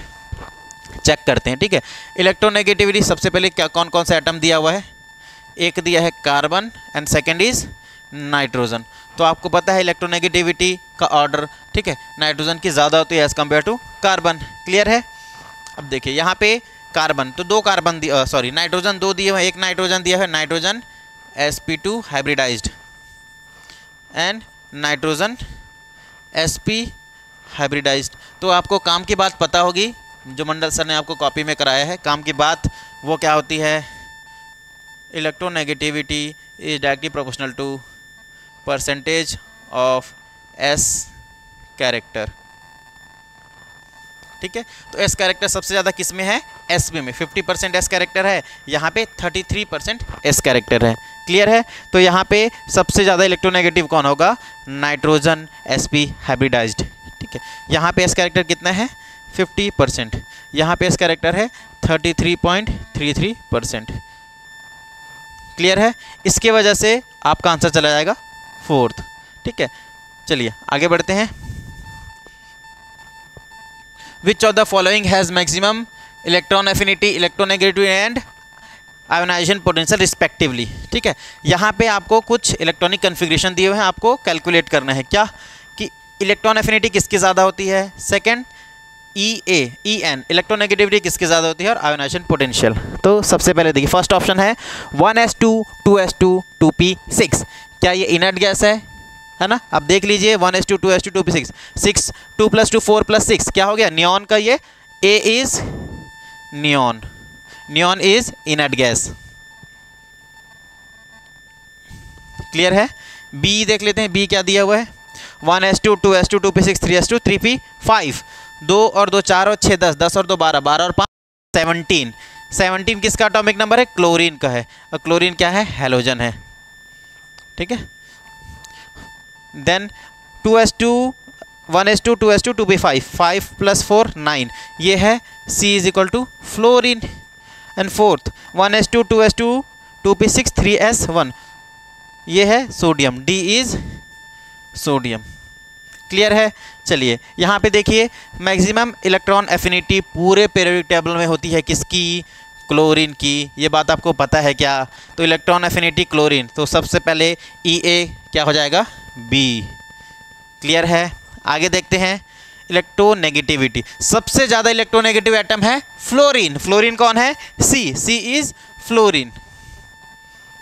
Then ionisation potential, ionisation potential क्या होता है, किसी भी न्यूट्रल आइसोलेटेड गैसेस एटम से एक इलेक्ट्रॉन हमको रिमूव करना है तो उसको लिए हमको एनर्जी प्रोवाइड करनी पड़ेगी, और जो एनर्जी हम प्रोवाइड करेंगे वही होता है आयोनाइजेशन एनर्जी या आयोनाइजेशन पोटेंशियल। ठीक है, तो सबसे ज़्यादा टफ होता है इनर्ट गैसेस से इलेक्ट्रॉन निकालना। ठीक है, देखिए यहाँ पे मेटल है, इजीली इलेक्ट्रॉन रिमूव कर देगा, ये सब इजीली रिमूव तो नहीं करेंगे, बट यहाँ पे एक इनर्ट गैस भी है, क्या है वो, नियॉन। तो IP के लिए चला जाएगा A। तो आपका आंसर है BCA। देखते हैं कौन सा ऑप्शन है, CBD नहीं, BCA, yes this is the correct answer. Clear है। चलिए आगे बढ़ते हैं, यहाँ पे 3 क्वेश्चन को मिक्स करके क्वेश्चन बना दिए। Which of the following configuration will have least electron affinity when n = 2।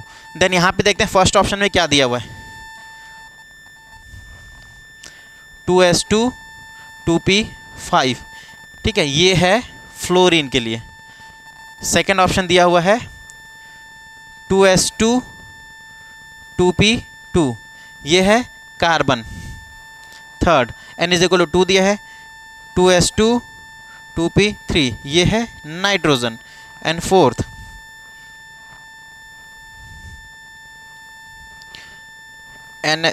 2s2 2p4, ये है oxygen.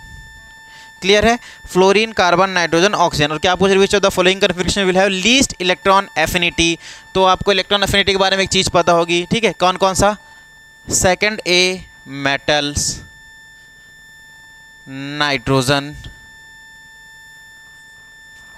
And inert gases have zero electron affinity, ठीक है। तो यहाँ पे फ्लोरीन का जीरो नहीं होगा, कार्बन का जीरो नहीं होगा, नाइट्रोजन, देखो ये यहाँ पे नाइट्रोजन का इलेक्ट्रॉन एफिनिटी जीरो है और जो जीरो है वही लीस्ट है, तो आंसर आपका चला जाएगा थर्ड। क्लियर है, आगे बढ़े। Thank you very much. Successive IPs for an element are, सबसे फर्स्ट आयोनाइजेशन एनर्जी फर्स्ट दिया हुआ है 7 इलेक्ट्रॉन वोल्ट, मतलब फर्स्ट इलेक्ट्रॉन को निकालने के लिए एनर्जी हमने प्रोवाइड किया 7 electron volt. Second ionisation energy, इसके लिए हमको प्रोवाइड करना पड़ा 12.5 इलेक्ट्रॉन वोल्ट, ठीक है। पहला इलेक्ट्रॉन निकालने के लिए 7 इलेक्ट्रॉन वोल्ट की एनर्जी प्रोवाइड की है, सेकेंड इलेक्ट्रॉन निकालने के लिए 12.5 इलेक्ट्रॉन वोल्ट की एनर्जी हमने प्रोवाइड की है। आयोनाइजेशन एनर्जी थर्ड की बात करते हैं, तो वहाँ पे 42.5 इलेक्ट्रॉन वोल्ट, ठीक है। देखिए पहला इलेक्ट्रॉन एकदम 7 इलेक्ट्रॉन वोल्ट की एनर्जी में निकले में तो कम एनर्जी देना पड़ेगा, सेकंड इलेक्ट्रॉन निकालने के लिए उससे थोड़ी ज़्यादा, लेकिन थर्ड इलेक्ट्रॉन निकालना है तो बहुत ज़्यादा एनर्जी, एकदम से जो चेंज ऑफ एनर्जी वो एकदम इंक्रीज हो गया है। इसका मतलब क्या है, फर्स्ट इलेक्ट्रॉन इजीली रिमूव कर दिया, सेकंड इलेक्ट्रॉन इजीली रिमूव कर दिया, थर्ड इलेक्ट्रॉन रिमूव करने के लिए एनर्जी बहुत ज़्यादा देने पड़ रहे हैं। और मैंने बताया था सबसे टफ होता है इनर्ट गैस से इलेक्ट्रॉन रिमूव करना, तो ज़रूर इसके वैलेंस सेल में 2 इलेक्ट्रॉन प्रेजेंट होंगे, तीसरा इलेक्ट्रॉन इनर्ट गैस कन्फिग्रेशन से निकालना पड़ेगा। क्लियर है, तो इसका ऑक्सीडेशन नंबर क्या हो सकता है, पहला इलेक्ट्रॉन इजीली निकल गया, दूसरा इलेक्ट्रॉन इजीली निकलेगा, थर्ड इलेक्ट्रॉन इजीली नहीं निकलेगा, तो +2 आंसर जाएगा 2। क्लियर है, चलिए आगे बढ़ते हैं, कॉन्सेप्चुअल क्वेश्चन था ये।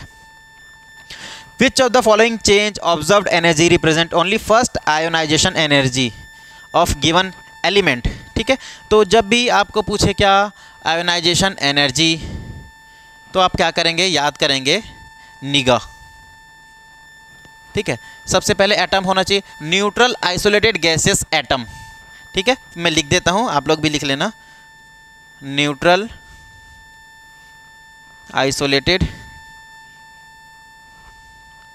गैसियस एटम, ठीक है। तो निगा से एक इलेक्ट्रॉन रिमूव करने के लिए जो एनर्जी रिक्वायर्ड रहेगी उसको बोलते हैं आयोनाइजेशन एनर्जी। क्लियर है, निगा मतलब न्यूट्रल आइसोलेटेड गैसियस एटम। चलिए देखते हैं, यहाँ पे सोडियम सॉलिड है और सोडियम प्लस गैस, ये सॉलिड है, होना क्या चाहिए, आइसोलेटेड गैसियस एटम होना चाहिए, तो फर्स्ट ऑप्शन नहीं होगा। Second 1/2 F2 gas plus F plus, ठीक है। यहाँ पे क्या है, आइसोलेटेड गैसेस एटम होना चाहिए, यहाँ पे फ्लोरीन का मॉलिक्यूल दिया हुआ है, ठीक है, Fm atom, F2 molecule. Mg gas से Mg+2, एक इलेक्ट्रॉन रिमूव करना है, यहाँ पे 2 रिमूव कर, इसलिए ये भी नहीं होगा। यहाँ पे देखिए क्लोरीन गैस है, न्यूट्रल है, यस, आइसोलेटेड गैस है, यस, और एटम है, yes, then answer is this. Clear है, ठीक है। छोटे छोटे चीज़ों में बच्चे कंफ्यूज हो जाते हैं, इतनी छोटी सी चीज़ आपको याद रखनी पड़ेगी, ठीक है। बहुत सारे क्वेश्चंस आपके बन जाएंगे यहाँ से। The correct order of atomic और आयनिक रेडियाई इज, सबसे फर्स्ट दिया हुआ है क्या, 3D फैमिली का स्कैंडियम, इट्रियम एंड लैंथेनम, ठीक है। तो जो रेडियस का ऑर्डर रहता है, ठीक है, 3D से ज़्यादा 4D और 4D से ज़्यादा 5D, ठीक है। जनरल जो होता है ट्रेंड वो होता है 3D से ज़्यादा 4D और 4D और 5D का ऑलमोस्ट इक्वल होता है, और 5D और 6D का ऑलमोस्ट इक्वल, ये होता है लेंथेनाइट कॉन्ट्रैक्शन की वजह से, ये होता है एक्टिनाइट कॉन्ट्रैक्शन की वजह से, ठीक है। बट लेंथेनम के बाद लेंथेनाइट कॉन्ट्रैक्शन स्टार्ट होता है, इसीलिए जो थर्ड ग्रुप है उसमें ऑर्डर रहता है स्कैंडियम, इट्रियम, लेंथेनम और एक्टिनम, ये आया है लेंथेनॉइड कॉन्ट्रैक्शन की वजह से।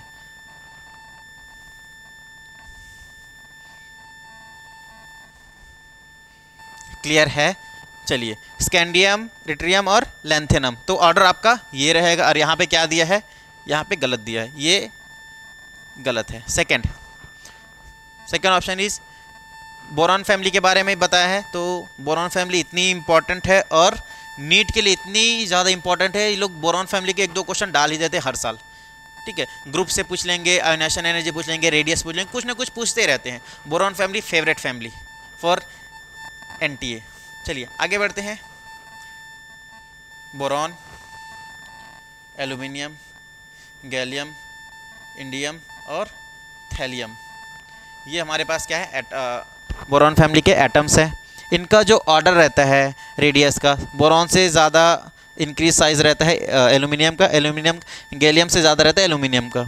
उसके बाद इंडियम और टेलुरियम का ऑलमोस्ट सेम रहता है। ठीक है, तो ओवरऑल जो ऑर्डर रहेगा वो क्या रहेगा, देखते हैं। चलिए, बोरॉन, उसके बाद गैलियम, उसके बाद एल्यूमिनियम, उसके बाद इंडियम, उसके बाद थैलियम। ठीक है, तो ये करेक्ट ऑर्डर रहता है। क्या यही ऑर्डर दिया है क्या, देखिए तो, बेरिलियम, गैलियम, एल्यूमिनियम, इंडियम और thallium. Yes, this is the correct order of boron family. Boron family को बहुत ही ज़्यादा डिटेल में पढ़ाया गया है आपको, तो ये सारी चीज़ें आपको पता होंगी, है ना। चलिए थर्ड ऑप्शन भी देख ही लेते हैं अब, है ना। इतना जब पढ़ा लिए तो इसको भी बता ही देते हैं। ठीक है, जब आप रेडियस देखते हैं, मेटेलिक रेडियस यहाँ पे दिया हुआ है, तो निकिल से ज़्यादा होता है कॉपर का, उससे थोड़ा सा ज़्यादा होता है जिंक का, है ना। पूरा ऑर्डर देखेंगे तो सबसे पहले डिक्रीज़ होता है, उसके बाद ऑलमोस्ट इक्वल हो जाता है, उसके बाद इंक्रीज़ होता है। आपको याद है पूरी फैमिली का, साइंस टीचर, विनीता, करमानी, मन, फेंको नहीं, क्यों जान जलाती हो, है ना। सबसे पहले रेडियस डिक्रीज़ होता है, देन ऑलमोस्ट इक्वल होता है, देन इंक्रीज़ होता है। तो यही वाला ऑर्डर आपको पूछा हुआ है यहाँ पे, क्लियर है, गलत ऑर्डर दिया है। उसके बाद number fourth, S2 minus Cl minus O minus 2N minus 3। सबसे पहले तो सेकेंड पीरियड का रेडियस कम होगा, थर्ड पीरियड का रेडियस ज़्यादा होगा, क्लियर है। दूसरी चीज़, जितना ज़्यादा नेगेटिव होगा उसकी रेडियस उतनी ही ज़्यादा होगी। यहाँ पे 4 एटम दिए हुए हैं। सबसे पहले दिया है ऑप्शन नंबर 4 में sulphur, chlorine, oxygen and nitrogen. ठीक है, सल्फ़र और क्लोरीन में, ठीक, ये दोनों क्या है, सेम पीरियड के हैं, थर्ड पीरियड के, तो इन दोनों का ज़्यादा होगा एज़ कम्पेयर टू इन दोनों, है ना। यहाँ पे सल्फ़र -2 है, क्लोरीन -1 है। सबसे ज़्यादा रेडियस होगा सल्फ़र -2 का, क्योंकि इस पर ज़्यादा माइनस चार्ज है। अब इन दोनों में कंपेयर करेंगे, ऑक्सीजन पे है -2 और नाइट्रोजन पे है -3, तो ऑर्डर आ जाएगा ये। ओवरऑल ऑर्डर रहेगा sulphur -2, chlorine -1, nitrogen -3 and oxygen -2। यहाँ पे ये इनकरेक्ट दिया हुआ है, क्लियर है। आगे बढ़े। Magnetic property of X+3 ion of 3D series is √35 bore magneton. BM को बोलते हैं bore magneton. What is the atomic number of X+3 ion. यहाँ पे एक एलिमेंट है जिसका आयन है X+3। X is a element, इसका एटॉमिक नंबर निकालना है। ठीक है, इसके लिए मैग्नेटिक मोमेंट म्यू = है √35। म्यू होता है n × n+2 का √, क्लियर है। ठीक है, अगर n = 1 हो, अगर एक अनपेयर्ड इलेक्ट्रॉन प्रेजेंट हो, तो वो क्या हो सकता है, 1 + 3, 3 × 1 √3। तो √3 है क्या, नहीं है। अगर इफ़ n = 1 हो तो ये म्यू = आ जाएगा √3। इफ़ n = 2 हो, 2 + 3 5, 5 2 = 10, 2 + 2 4, 4 2 = 8 आएगा, सॉरी। ठीक है, देन म्यू = √8 रहेगा। when n = 3, 3 + 2 5, 5 3 = √15। Hello ji ji, video बना रहा हूँ, टाइम लगेगा, आता हूँ जी। दोस्तों अब रात के तो 2 से ज़्यादा बज ही चुके हैं, तो घर से भी फ़ोन आने लगे हैं, कोई बात नहीं, चलो आगे बढ़ते हैं। काम पहले, n = 3, 3 + 2 5, 5 × 3 15।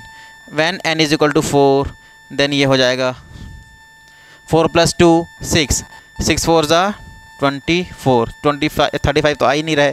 when n = 5, देन ये हो जाएगा क्या, 5 + 2 7, 7 5 = 35। हाँ, ये आ गया। इसका मतलब क्या है, X+3 में 5 अनपेयर्ड इलेक्ट्रॉन्स हैं। चलिए चेक करते हैं अब। ठीक है, ऑप्शन चेक करते हैं। फर्स्ट ऑप्शन है जिसका एटॉमिक नंबर 24, मतलब ये क्रोमियम है। ठीक है, ऑप्शन देख के मैच कर रहे हैं हम लोग, ठीक है। हीट एंड ट्रायल मेथड कर रहे हैं। ये क्रोमियम है, क्रोमियम का इलेक्ट्रॉनिक कन्फिग्रेशन होता है 3d5 4s1। ये ऐसे मैं क्यों लिख पा रहा हूँ, ठीक है, यही चीज़ मैं अपने बच्चों को भी सिखाई है। आपको भी अगर सीखना है तो यूट्यूब चैनल पे जाके प्लेलिस्ट चेक कर सकते हैं, ठीक है। यहाँ पे अगर x + 3 कर दें, ठीक है,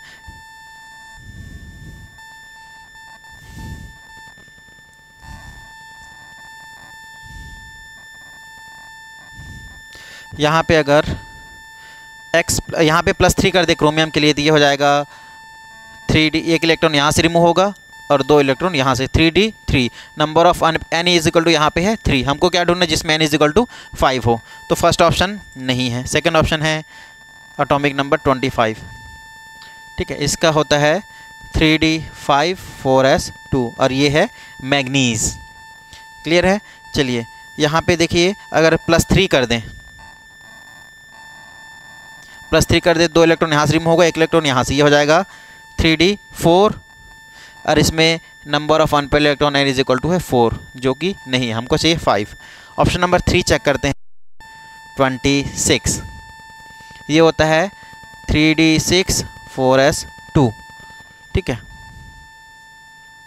+3, 2 इलेक्ट्रॉन यहाँ से रिमूव होंगे, 1 इलेक्ट्रॉन यहाँ से रिमूव होगा, ये हो जाएगा 3d5। यहाँ पे नंबर ऑफ अनपेयर्ड इलेक्ट्रॉन है 5, नंबर ऑफ अनपेयर्ड इलेक्ट्रॉन 5 है तो उसका म्यू आ जाएगा 35। आपका आंसर चला जाएगा दिस। ये वाला समझ में आया क्या?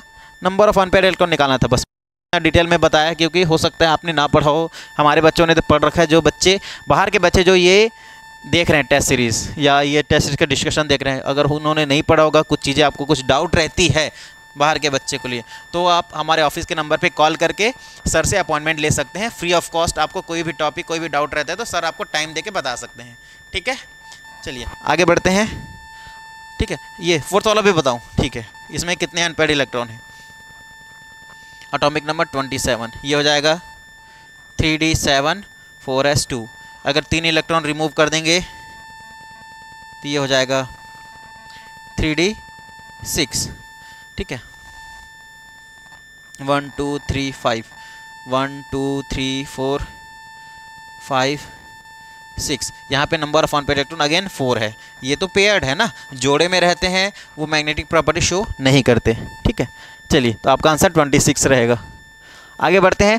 Chromium has electronic configuration 3d5 4s1 instead of 3d4 4s2 because of, ठीक है। इसके बहुत सारे रीज़न हैं, ठीक है। सबसे बड़ा रीज़न तो एक मैग्नेटिक मोमेंट भी होता है, ठीक है। यहाँ पे कर दिया हुआ है हायर मल्टीप्लिसिटी। हायर मल्टीप्लिसिटी मतलब है वो ज़्यादा से ज़्यादा डबल बॉन्ड बना, मतलब बॉन्डिंग कर सकता है ना, मल्टीप्लिसिटी किसी और कंपाउंड के साथ, क्योंकि इसके पास सबसे ज़्यादा, ठीक है, कितना 5 + 1 6 अनपेयर्ड इलेक्ट्रॉन प्रेजेंट होते हैं। क्लियर है। तो option number first is correct. Higher exchange of energy. Higher exchange of energy बोलने का मतलब है जितना ज़्यादा वो बॉन्डिंग करेगा उतना ज़्यादा एनर्जी को एक्सचेंज करेगा।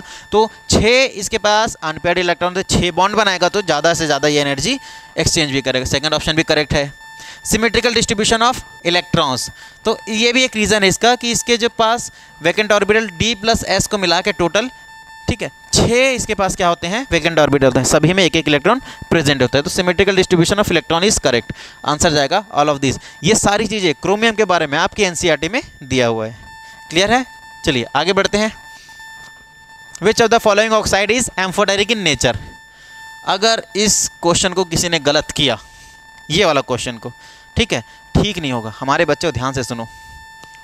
सबसे पहला दिया हुआ देखा, नाइट्रोजन का ऑक्साइड, फास्फोरस का ऑक्साइड, एंटीमनी का ऑक्साइड और बिस्मथ का ऑक्साइड, ठीक है। तो जितने भी एम्फोटेरिक एलिमेंट्स होते हैं उनके ऑक्साइड्स या उनके कंपाउंड्स भी क्या होते हैं, एम्फोटेरिक होते हैं। लाइक जो एम्फोटेरिक एलिमेंट्स हैं,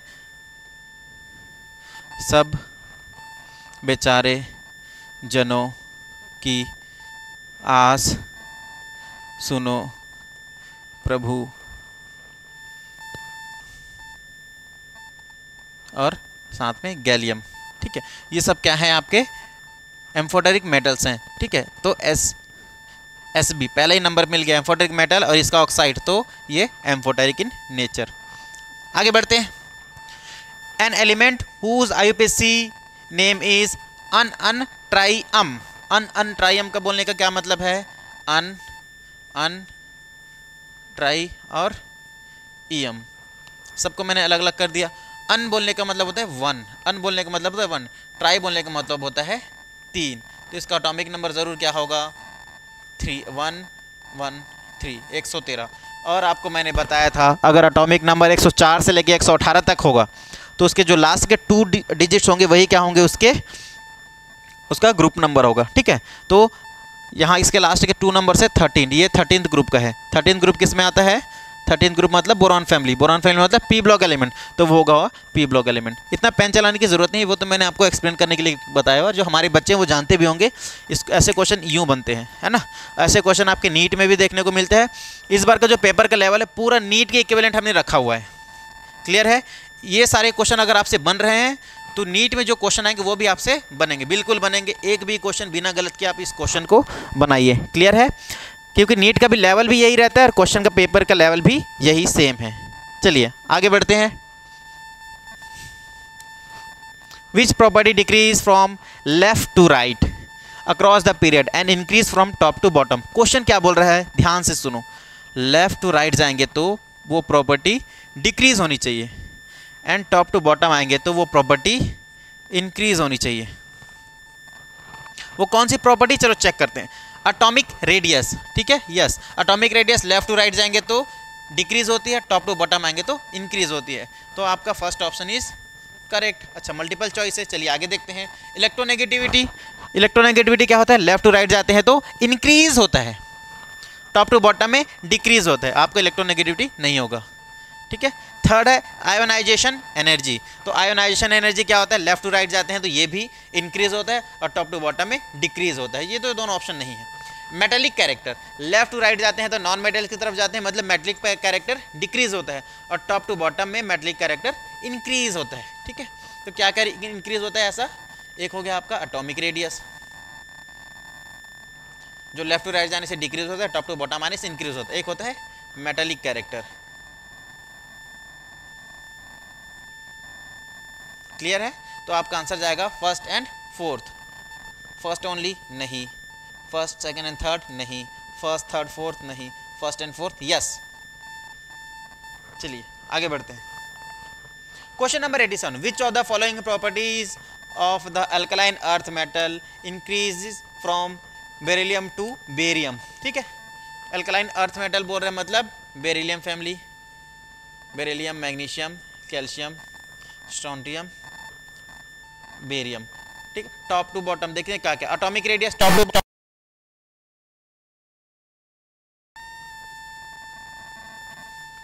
और इंक्रीज पूछा है, यस एटॉमिक रेडियस इंक्रीज होगा।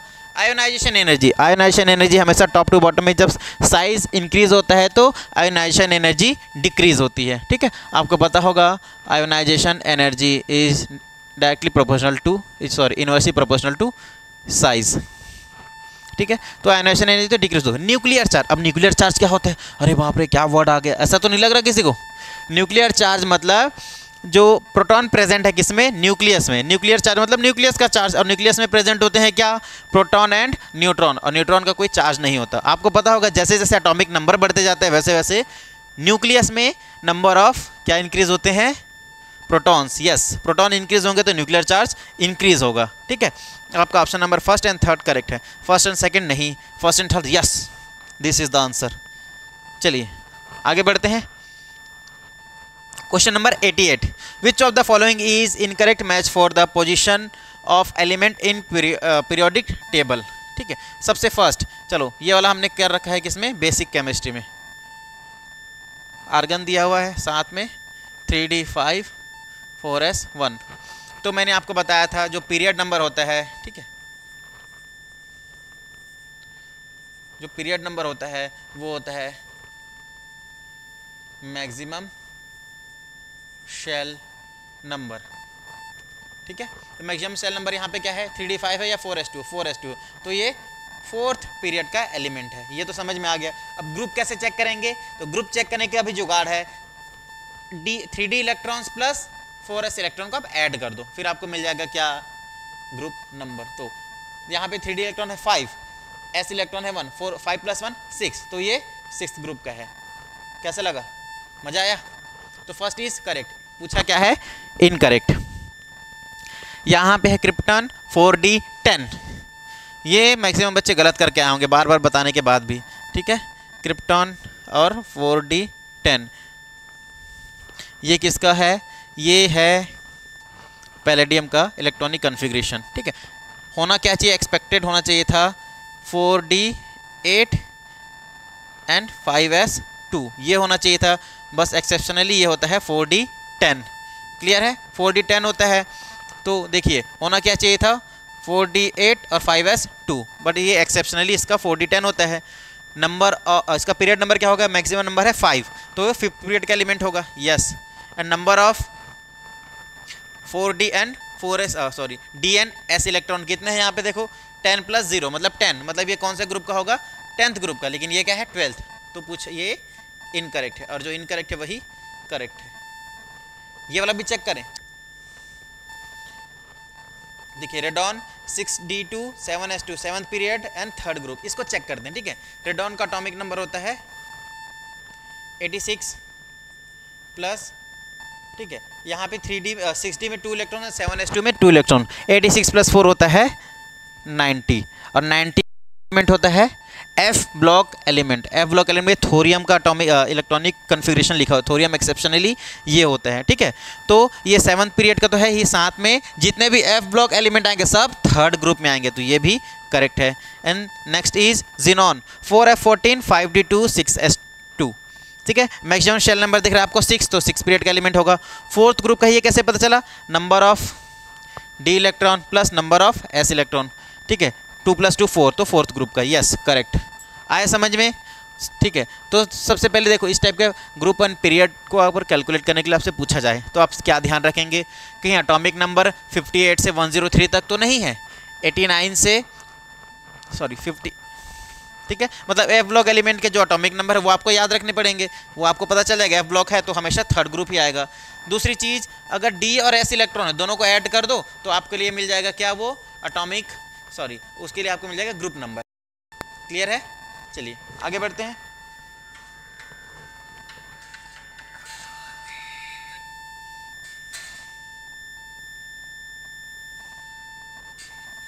रात बहुत हो गया ना, तो घर से बार बार फ़ोन आ रहे हैं, ठीक है। चलिए आगे बढ़ते हैं।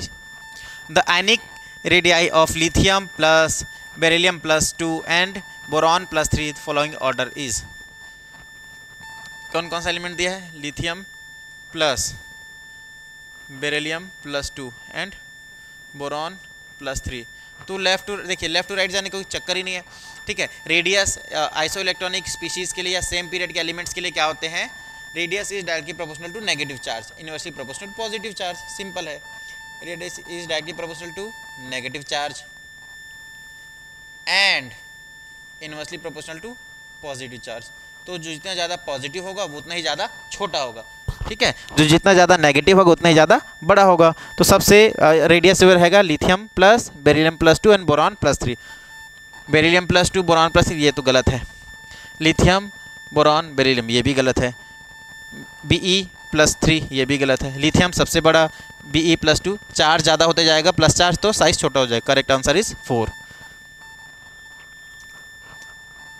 Which of the following order of radius is not correct? सबसे पहले यहाँ पे दिया है क्या? एफ ब्लॉक एलिमेंट्स दिए हैं। कौन सा? लेंथेनॉइड्स। लेंथेनॉइड्स याद है, सबसे पहले होता है लेंथेनम, ये एफ ब्लॉक एलिमेंट, ये डी ब्लॉक एलिमेंट होता है, ठीक है। उसके बाद सीने पर नदियाँ प्रेम समाई, यूं गदगद तब दिल हुआ। उसके बाद और तुमने ये भी लूट लिया। याद है? याद नहीं है तो आप अभी के अभी जाइए फ्लैश एकेडमी की प्लेलिस्ट चेक कीजिए, ठीक है। बेसिक केमिस्ट्री पार्ट 1 या पीरियोडिक क्लासिफिकेशन लेक्चर 1, वहाँ पे आपको मिल जाएगा ये, ठीक है। चलिए तो लेफ्ट टू राइट अगर जाते हैं, ठीक है, +3 कंडीशन में भी सब में +3 चार्ज है, ठीक है। आप एज्यूम करो सब में मैंने लगा दिया है ना, लिखने से मेरे को थोड़ा परहेज है। सब में +3 चार्ज है, लिख ही देता हूँ, कुछ लोग की आत्मा फड़फड़ा जाएगी।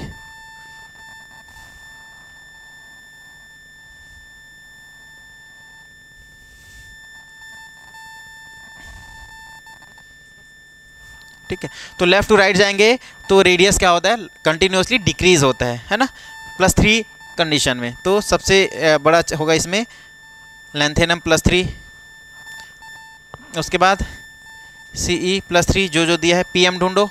यस, PM है यहाँ पे, PM+3 सबसे छोटा होगा YB+3। ठीक है, ये पूरा रेडियस है, रेडियस का ऑर्डर है। क्लियर है? तो first is correct. Not correct पूछ रहा है, देखते हैं यहाँ पे। ये वाला क्वेश्चन अभी हमने क्वेश्चन नंबर 72 में भी किया हुआ है ना? 72 नहीं, क्वेश्चन नंबर शायद मैं मिस कर रहा हूँ। कोई भी एक क्वेश्चन में हमने ये वाला आज ही अभी किया हुआ है ना? तो बोरॉन फैमिली ये भी करेक्ट है, ये भी करेक्ट है। क्या पूछ रहा है? इनकरेक्ट। ठीक है, यहाँ पे दिया हुआ है पोटेशियम, कैल्शियम, मैग्नीशियम, लिथियम। ठीक है, first a metal second a metal को जब मिक्स करते हैं तो हमको मन की बात करनी पड़ती है ना? Lithium, sodium, potassium, rubidium, caesium, beryllium, magnesium,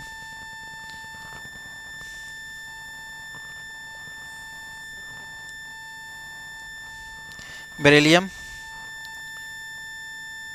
magnesium, calcium, strontium, barium. ठीक है, और यहाँ पे होता है फ्रांसियम और रेडियम। ठीक है, चलिए तो मन की बात कैसे करते हैं आपको आज मैं मन की बात करना सिखाता हूँ। ठीक है, ऑर्डर रहता है मन की बात, ये होता है M और ये होता है N, MN, ये ऑर्डर रहता है।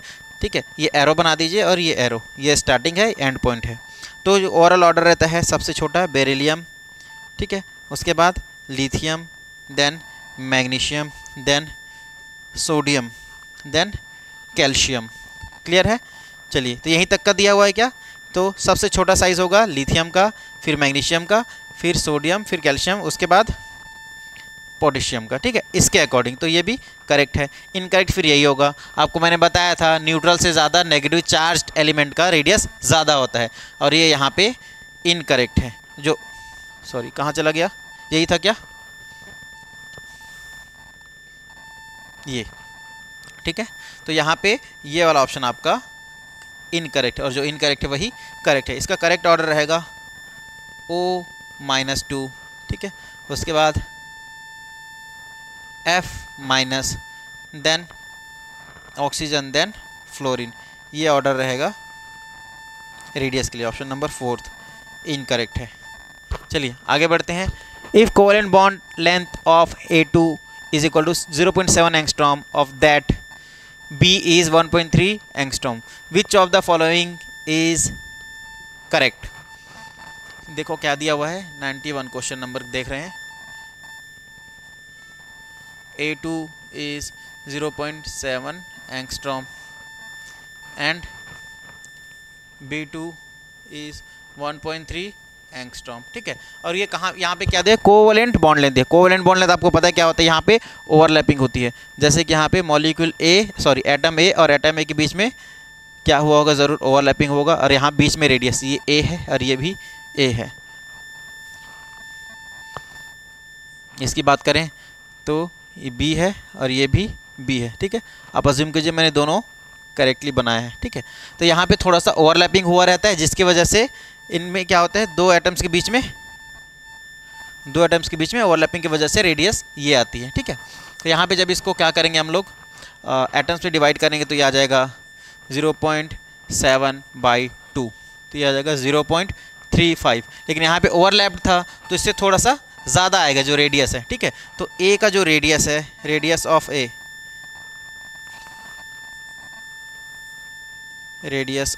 ए थोड़ा सा ज़्यादा हो सकता है 0.35 एंगस्ट्रॉम से। ठीक है, यहाँ पे जब इसको ब्रेक करेंगे तो ये हो जाएगा 1.3/2, ये हो जाएगा 0.65 एंगस्ट्रॉम। तो रेडियस ऑफ बी कितना हो सकता है? रेडियस ऑफ बी थोड़ा सा ज़्यादा होगा 0.65 एंगस्ट्रॉम से।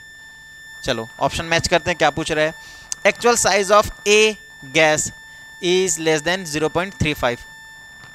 ठीक है, रेडियस ऑफ ए वो तो 0.35 से ज़्यादा होगा, तो first option is incorrect. Actual size of B is less than 0.65 angstrom. 0.65 angstrom से बी तो ज़्यादा होगा, लेकिन यहाँ पे कम होगा बोल रहा है। Size of A minus is greater than 0.35। ए का साइज ही 0.35 से ज़्यादा है अगर, तो ए माइनस को तो उससे भी ज़्यादा होगा, क्योंकि हमेशा ही एनायन का साइज न्यूट्रल से ज़्यादा होता है। तो option number 3 is correct. Size of B minus gas is 0.65 angstrom. तो ये वाला आपका इनकरेक्ट है, ठीक है। ये वाला आया समझ में। ऐसे ही कॉन्सेप्चुअल क्वेश्चन तो आते हैं और क्या। Question number 92, which of the following electronic configuration is associated with the biggest jump between second and third ionization energies. Biggest jump बोलने का मतलब है जितना एनर्जी सेकेंड इलेक्ट्रॉन को निकालने में लगेगा उससे बहुत ज़्यादा एनर्जी लगनी चाहिए थर्ड इलेक्ट्रॉन को निकालने के लिए। ऐसा कब पॉसिबल है, कब पॉसिबल ऐसा कि सेकेंड इलेक्ट्रॉन को जब हम लोग रिलीज़ करें तो वो इनर्ट गैस कन्फिग्रेशन में आ जाए, ठीक है। चलिए देखते हैं option number first,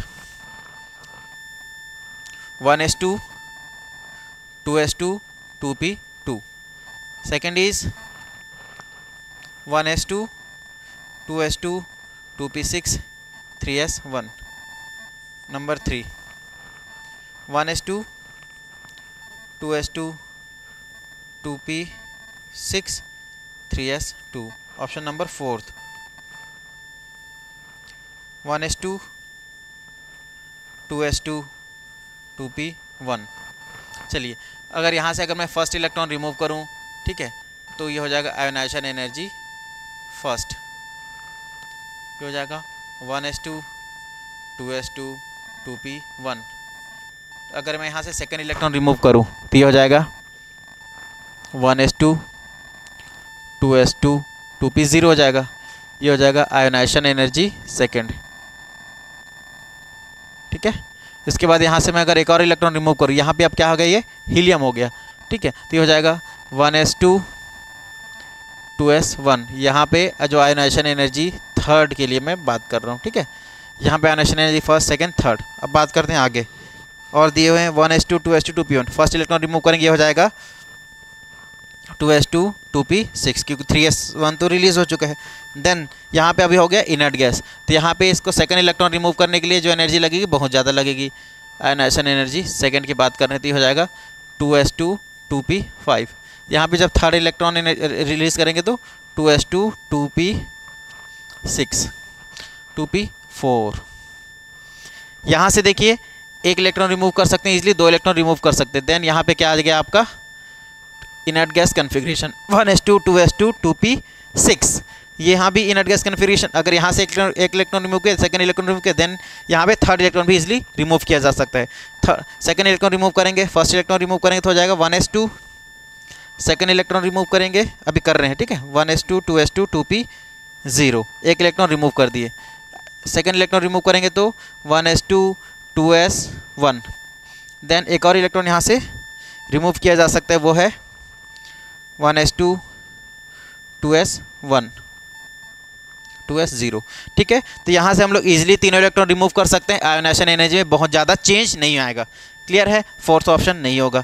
third option की बात करते हैं, देखो दो इलेक्ट्रॉन इजीली रिमूव हो जाएगा, सेकंड इलेक्ट्रॉन भी easily, first electron easily remove हो जाएगा, सेकंड इलेक्ट्रॉन भी थोड़ा सा ज़्यादा एनर्जी में। लेकिन थर्ड इलेक्ट्रॉन को रिलीज़ करने के लिए आपको इनर्ट गैस कन्फिग्रेशन से इलेक्ट्रॉन निकालना है और वही सबसे मैक्सिमम होगा, तो आंसर आपका जाएगा 3, ठीक है। यहाँ पे देखिए 1s2 2s2 2p6 and 3s1 है, तो पहला इलेक्ट्रॉन इजीली रिमूव हो जाएगा। सेकंड इलेक्ट्रॉन निकालने के लिए बहुत ज़्यादा एनर्जी लगेगा, तो यहाँ पे जो एनर्जी जंप है, बिगेस्ट एनर्जी जंप है, वो फर्स्ट और सेकंड एंथैल्पीज के बीच में है। अब पूछा क्या है, सेकंड और थर्ड, तो सेकंड और थर्ड के लिए ऑप्शन थर्ड है। क्लियर है, यहाँ से देखो दो इलेक्ट्रॉन इजीली रिमूव कर लेगा, थर्ड इलेक्ट्रॉन भी ज़्यादा जंप नहीं करेगा एनर्जी के लिए, है ना, करेगा लेकिन ज़्यादा नहीं। चलो आगे बढ़ते हैं। Which of the following transformation required least energy.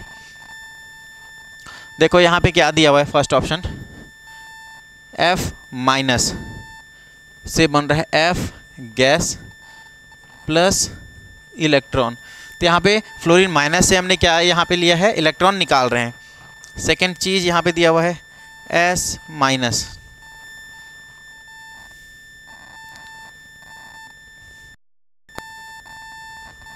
S minus से बन रहा है S गैस, साथ में ऑप्शन नंबर 3 है ये, ठीक है, साथ में एक electron.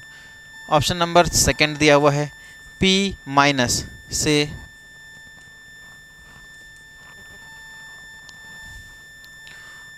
Phosphorus gas plus electron. Number fourth Cl minus gas से Cl गैस प्लस इलेक्ट्रॉन। ये सारी चीज़ दी हुई है, ठीक है। यहाँ पे देखिए फ्लोरीन माइनस है, फ्लोरीन माइनस से इलेक्ट्रॉन निकालने। फ्लोरीन क्या है, हैलोजन है, वो इलेक्ट्रॉन एक्सेप्ट करते हैं, डोनेट करने में वो कंजूसी करते हैं ना। तो सबसे ज़्यादा देखो एनर्जी आपको तो यहाँ लगेगा ही, फ्लोरीन में और क्लोरीन में, क्योंकि ये दोनों क्या है, हैलोजन है। बात करते हैं सल्फर और फास्फोरस की, तो फास्फोरस सल्फर लीस्ट एनर्जी बोल रहा है। सबसे कम एनर्जी कहाँ लगेगा इलेक्ट्रॉन रिमूव करने के लिए आपको, जब लेफ्ट टू राइट जाएंगे तो रेडियस क्या होगा, रेडियस यहाँ पर फास्फोरस से सल्फर की तरफ जाएंगे तो रेडियस यहाँ पे डिक्रीज़ होगा। फास्फोरस का रेडियस ज़्यादा है, जिसकी वजह से यहाँ पे इलेक्ट्रॉन रिमूव करना as compare two sulphur easy होगा। क्लियर है, तो आपका ऑप्शन चला जाएगा सेकंड। चलिए आगे बढ़े। 94 4 element A, B, C and D have electronic configuration given below. Which one has highest ionization energy?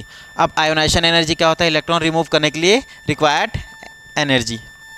यहाँ पे दिया हुआ है नियॉन 3s2 3p2, ठीक है। चलो देखते हैं इलेक्ट्रॉन निकालना। यहाँ पे दिया हुआ है नियॉन 3s2 3p3, यहाँ पे 3s2 3p5 एंड देन यहाँ पे 3d10 4s2 4p3। तो देखिए यहाँ पे जैसे ही नंबर ऑफ इलेक्ट्रॉन इंक्रीज होते हैं मतलब उसका साइज़ इंक्रीज़ हो गया, मतलब उसका एटॉमिक नंबर ज़्यादा है, एटॉमिक नंबर ज़्यादा है मतलब साइज़ ज़्यादा बड़ा होगा उसका। तो यहाँ पे देखिए, यहाँ पे 3p5 है, यहाँ पे 4s2 4p3 है। तो ये ज़रूर क्या है, हैलोजन है, और हैलोजन से आपको इलेक्ट्रॉन निकालने के लिए ज़्यादा एनर्जी देना पड़ता है। सबसे ज़्यादा इनर्ट गैस देन हैलोजन, तो आपका ऑप्शन चला जाएगा 3। आगे बढ़ते हैं। Question number 95, select the correct statement.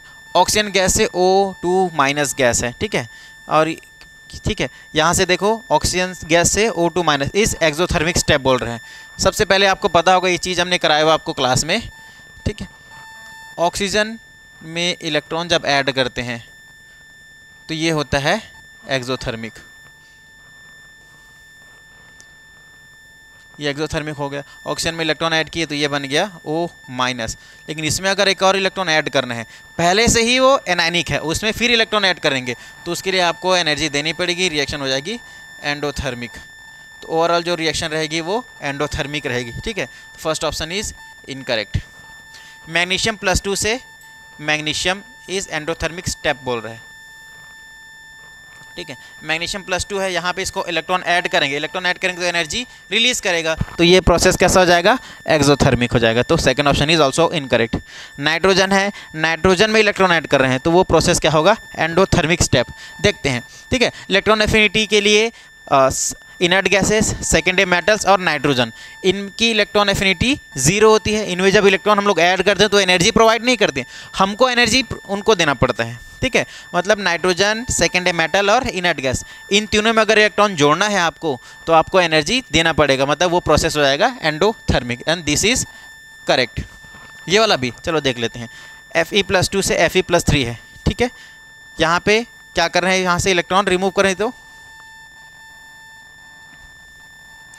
ठीक है इलेक्ट्रॉन रिमूव कर रहे हैं तो हमको एनर्जी देनी पड़ेगी, एक्सोथर्मिक हो, ये एंडोथर्मिक हो, ये इनकरेक्ट है। आगे बढ़े, चलो लास्ट की तरफ आ गए हैं, फिर 3 बजने वाले लगभग। Which one of the following orders represent the correct sequence of increasing basic nature of given oxides, ठीक है। यहाँ पे देखिए क्या क्या ऑक्साइड दिए हुए हैं। सबसे पहले आपको पता होगा जो mostly commonly generally metal oxide क्या होते हैं, मेटल ऑक्साइड्स वो होते हैं बेसिक, ठीक है। नॉन मेटल ऑक्साइड्स वो होते हैं एसिडिक, और एम्फोटेरिक मेटल के ऑक्साइड्स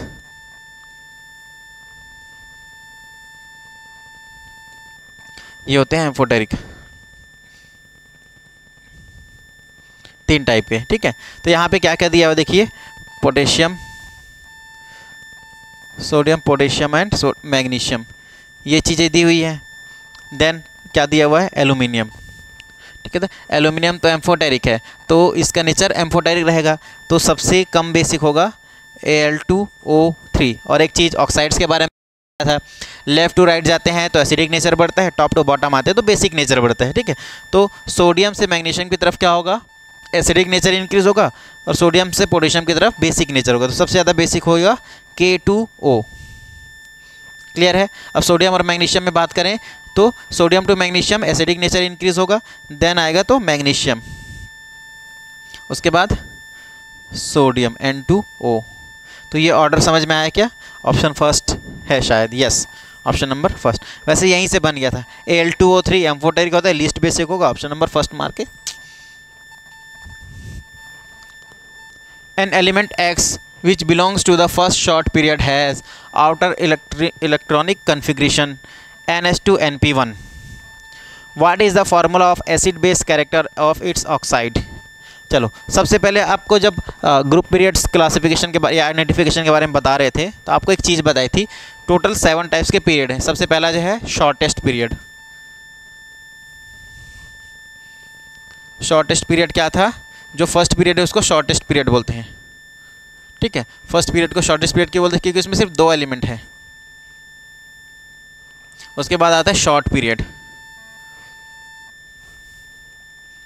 शॉर्ट पीरियड इसको ये होता है सेकंड एंड थर्ड, दोनों में कितने कितने 8 एंड 8 एलिमेंट्स हैं।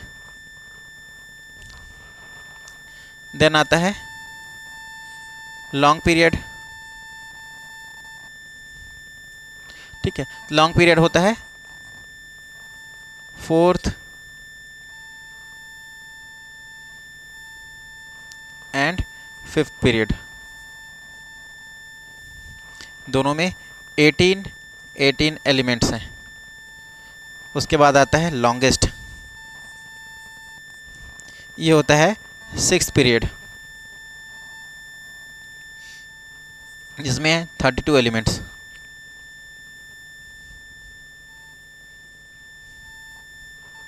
देन आता है इनकम्प्लीट,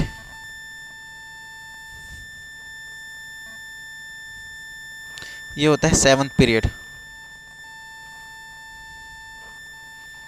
ठीक है। ये 7th पीरियड अभी इनकम्प्लीट है, इसलिए नंबर ऑफ एलिमेंट नहीं लिखते, रखने की जगह कितनी 32 एलिमेंट्स के लिए। तो क्या बोल रहा है? First short period. ध्यान दीजिए लैंग्वेज को, बहुत सारे बच्चे लैंग्वेज में फंस गए। फर्स्ट शॉर्ट पीरियड, देखो फर्स्ट शॉर्ट पीरियड है second period and third short period है थर्ड पीरियड। तो सेकंड पीरियड की बात कर रहे हैं यहाँ पे, तो यहाँ पे इलेक्ट्रॉनिक कन्फिग्रेशन दिया हुआ जो NH2NP1, ये बात कर रहा है 2s2 2p1 की। 2s2 2p1 किसका होता है? बोरॉन का, यस वेरी गुड। तो बोरॉन की बात करते हैं, ठीक है। तो बोरॉन का इसका जो फॉर्मूला बनेगा ऑक्साइड का, ये क्या बनेगा? जैसे एल्यूमिनियम का बनता है ऐसे B2O3, ठीक है। साथ में इसका नेचर कैसा होगा? बोरॉन क्या है? Non metal. नॉन मेटल का ऑक्साइड होता है क्या? Yes acidic. नॉन मेटल का ऑक्साइड एसिडिक होता है। अपने पीछे क्वेश्चन में डिस्कस भी किया हुआ ये चीज़ें, ठीक है। तो जो आपका जो नीट का पेपर रहता है ना, एक क्वेश्चन दूसरे क्वेश्चन से कहीं ना कहीं रिलेटेड रहता ही है, ठीक है। इसलिए मैं बोलता हूँ बच्चे को पूरे क्वेश्चन आप बोल बोल के पढ़ो, है ना।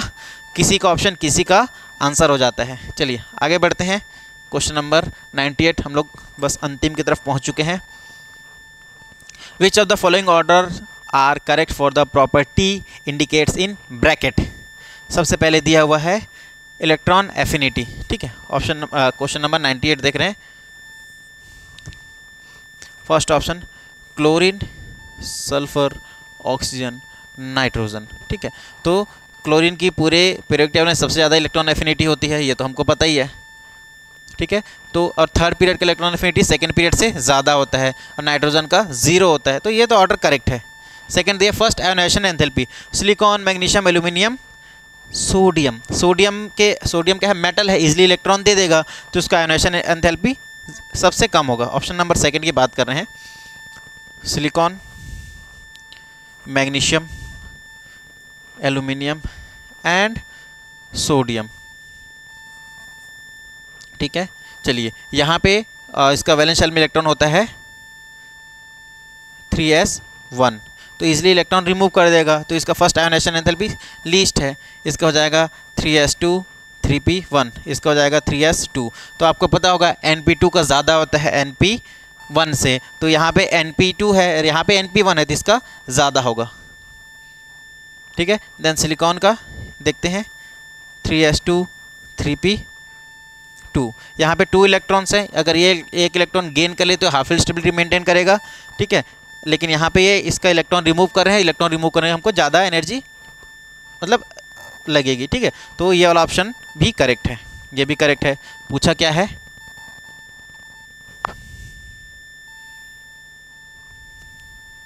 यस, ठीक है। ऑप्शन नंबर 4 भी तो मैं सोच रहा हूँ 2 ऑप्शन कैसे सही हो गए, ठीक है। यहाँ पे देखिए HClO4, HbRO4, HiO4, यहाँ पे दिया है oxy acid, chlorine, bromine, iodine. मैंने क्वेश्चन नंबर किसी में अभी आज ही डिस्कस किया हुआ है आपसे कि लेफ़्ट टू राइट जाते हैं किसके लिए, मेटल हाइड्राइड हो, कोई भी ऑक्सी एसिड हो, कोई भी हाइड्रोक्साइड हो या कोई भी ऑक्साइड हो, लेफ्ट टू राइट जाएंगे तो एसिडिक नेचर इंक्रीज होगा, टॉप टू बॉटम आएंगे तो बेसिक नेचर इंक्रीज होगा, ठीक है। तो यहाँ पे क्लोरीन, ब्रोमीन, आयोडीन मतलब टॉप टू बॉटम आ रहे हैं तो एसिडिक नेचर इंक्रीज होगा, क्योंकि बेसिक नेचर डिक्रीज होगा। तो ऑप्शन जाएगा, ये भी करेक्ट है, option number 4, all of these. Question number 99 देखते हैं। The set of ion which has same magnetic moment. Same magnetic moment निकालने के लिए मैग्नेटिक मोमेंट मैंने बताया है क्या होता है, mu is equal to n + 2 × n पूरे का रूट, यही होता है। n क्या है यहाँ पे, नंबर ऑफ अनपेयर्ड इलेक्ट्रॉन। तो जिसमें जितने ज़्यादा अनपेयर्ड इलेक्ट्रॉन प्रेजेंट होंगे वो उतना ही मतलब वो उतना ही ज़्यादा उसका मैग्नेटिक मोमेंट होगा। और सेम मैग्नेटिक मोमेंट बोल रहे हैं मतलब same number of unpaired electron होने चाहिए। चलो सबसे पहले फर्स्ट ऑप्शन चेक करते हैं, कोबाल्ट +2, ठीक है।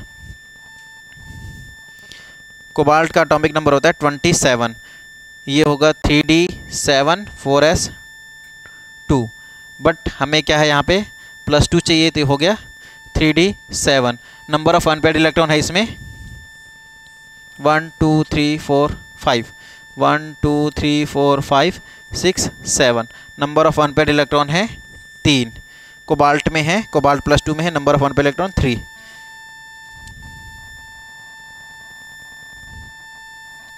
एंड इसी में है क्रोमियम, क्रोमियम +3, क्रोमियम का एटॉमिक नंबर है 24, ये होता है 3d5 4s1। क्रोमियम +3 है, यहाँ से +3 इलेक्ट्रॉन रिमूव कर दो, ठीक है। ये क्या हो जाएगा 1 + 2, ये हो जाएगा 3d3। तो यहाँ पे n = 3 आ गया, चलो यहाँ भी 3 आ गया, यहाँ भी 3 आ गया, हो सकता है ये ऑप्शन सही हो जाए। चेक करते हैं, ठीक है। ऑप्शन 3 वैनेडियम +3, वैनेडियम का एटॉमिक नंबर होता है 23, ये होता है 3d3 4s2, क्लियर है। चलिए यहाँ से अगर 3 इलेक्ट्रॉन मैं रिमूव कर दूंगा तो ये क्या हो जाएगा 3d2, n = 2। तो फर्स्ट ऑप्शन तो नहीं होगा, है ना। 2 ऑप्शन में 3 आ गया था तो मैं तो खुश हो गया था। आगे चेक करते हैं, ऑप्शन नंबर 2 में चेक करते हैं, मैग्नीशियम +2, मैग्नीशियम का होता है 25। डायरेक्ट मैं लिखूँ क्या, चलो ये होता है 3d5 4s2, +2 है तो ये हो जाएगा 3d5। Number of unpaired electron है 5। आयरन दिया हुआ है, आयरन का एटॉमिक नंबर होता है 26, मतलब 3d6 4s2, यहाँ से ये हो जाएगा 3d5, तो n = 5। और दिया हुआ है क्रोमियम +, क्रोमियम का एटॉमिक नंबर होता है 24, ये होता है 3d5 4s1, अगर +1 है तो ये हो जाएगा 0, तो मतलब n = 5। तो देखिए यहाँ पे नंबर ऑफ इलेक्ट्रॉन सब में 5 5 5 आंसर जाएगा सेकंड। क्लियर है, बाकी दोनों बनाना। क्वेश्चन नंबर 100, चलो लगभग 3 बज गया है रात को, ये कंप्लीट करते हैं फिर चलते हैं सब। विच of the following is not a periodic property. पहला ऑप्शन है atomic mass, atomic volume, covalent radius, electronegativity. Electronegativity है, कोवेलेंट रेडियस है, ठीक है। एटॉमिक वॉल्यूम, एटॉमिक मास के बारे में थोड़ा आपको बताना चाहूँगा, ठीक है। एटॉमिक मास क्या होता है, एटॉमिक मास, ठीक है। एटॉमिक मास डिपेंड करता है आइसोटोप्स के, और जो और में एटॉमिक मास हम लोग देखते हैं किसी भी पीरियोडिक टेबल में किसी भी एलिमेंट का, वो होता है एवरेज एटॉमिक मास, ठीक है। नंबर ऑफ आइसोटोप्स के जो एटॉमिक मास है अपॉन नंबर ऑफ आइसोटोप्स, ठीक है, ये होता है एटॉमिक मास के लिए, ठीक है। ये होता है atomic mass of isotopes upon number of isotopes atom, ठीक है। तो ये जो एवरेज निकलता है, ये जो मास, वही होता है क्या, एटॉमिक मास, जो हम लोग देखते हैं एटॉमिक मास। इसीलिए एटॉमिक मास क्या है, एक पीरियोडिक प्रॉपर्टी नहीं है, और आंसर जो नहीं है वही है, वही पूछा हुआ है, ठीक है। एटॉमिक वॉल्यूम भी क्या होता है, ये एक पीरियोडिक वो है, क्या बोलना चाहिए, पीरियोडिक प्रॉपर्टी है ये, ठीक है। एटॉमिक वॉल्यूम बोलने का मतलब है जो किसी भी एलिमेंट का मास है अपॉन उसका जो डेंसिटी है, उस वहाँ से हम लोग एटॉमिक वॉल्यूम कैलकुलेट कर सकते हैं, ठीक है। तो वो डिक्रीज इंक्रीज होती है अकॉर्डिंग टू पीरियोडिक टेबल। लेकिन एटॉमिक मास क्या होता है, एवरेज एटॉमिक मास हम लोग लिखते हैं, इसीलिए ये पीरियोडिक प्रॉपर्टी नहीं है, ठीक है। तो रात के 3 बज चुके हैं रिकॉर्डिंग करते करते, ठीक है। और पेपर आपका तो अच्छा बना ही होगा। जो बच्चे भिलाई के बच्चे, कहीं बाहर के बच्चे टेस्ट सीरीज ज्वाइन करना चाहते हैं, नीचे दिए हुए नंबर पे आप कांटेक्ट कर सकते हैं, ऑनलाइन टेस्ट सीरीज ज्वाइन कर सकते हैं। ऑनलाइन टेस्ट सीरीज ज्वाइन करने का मतलब पेपर आपको ऑफलाइन ही दिलाना है, जैसे नीट का पैटर्न रहता है। और कुछ भी दिक्कत रहने से आपको नंबर पे कांटेक्ट करके पूछ सकते हैं, ठीक है। पेपर का जो लेवल था उसको मैं मॉडरेट टू टफ रखूँगा, टफ नहीं बोलना चाहिए, मॉडरेट टू नीट रखूँगा। नीट बोलने से जो नीट का लेवल, जो इक्विवेलेंट लेवल रहता है, उसी पे हमने ये पेपर बनाया हुआ है, ठीक है। तो खुश रहिए, मस्त रहिए, देखते रहिए केमिस्ट्री की क्लास। कोई भी चीज़, कुछ भी दिक्कत हो, किसी कुछ भी इंक्वायरी करनी हो, नीचे दिए गए नंबर पे कांटेक्ट कर सकते हैं, ठीक है। मिलते हैं नेक्स्ट वीडियो में। ऐसे ट्रिक्स कोई नहीं देगा तुमको, सिंपल टिप्स, PCM भी everything now easily on your finger tips. जो भी चाहिए ले लेना।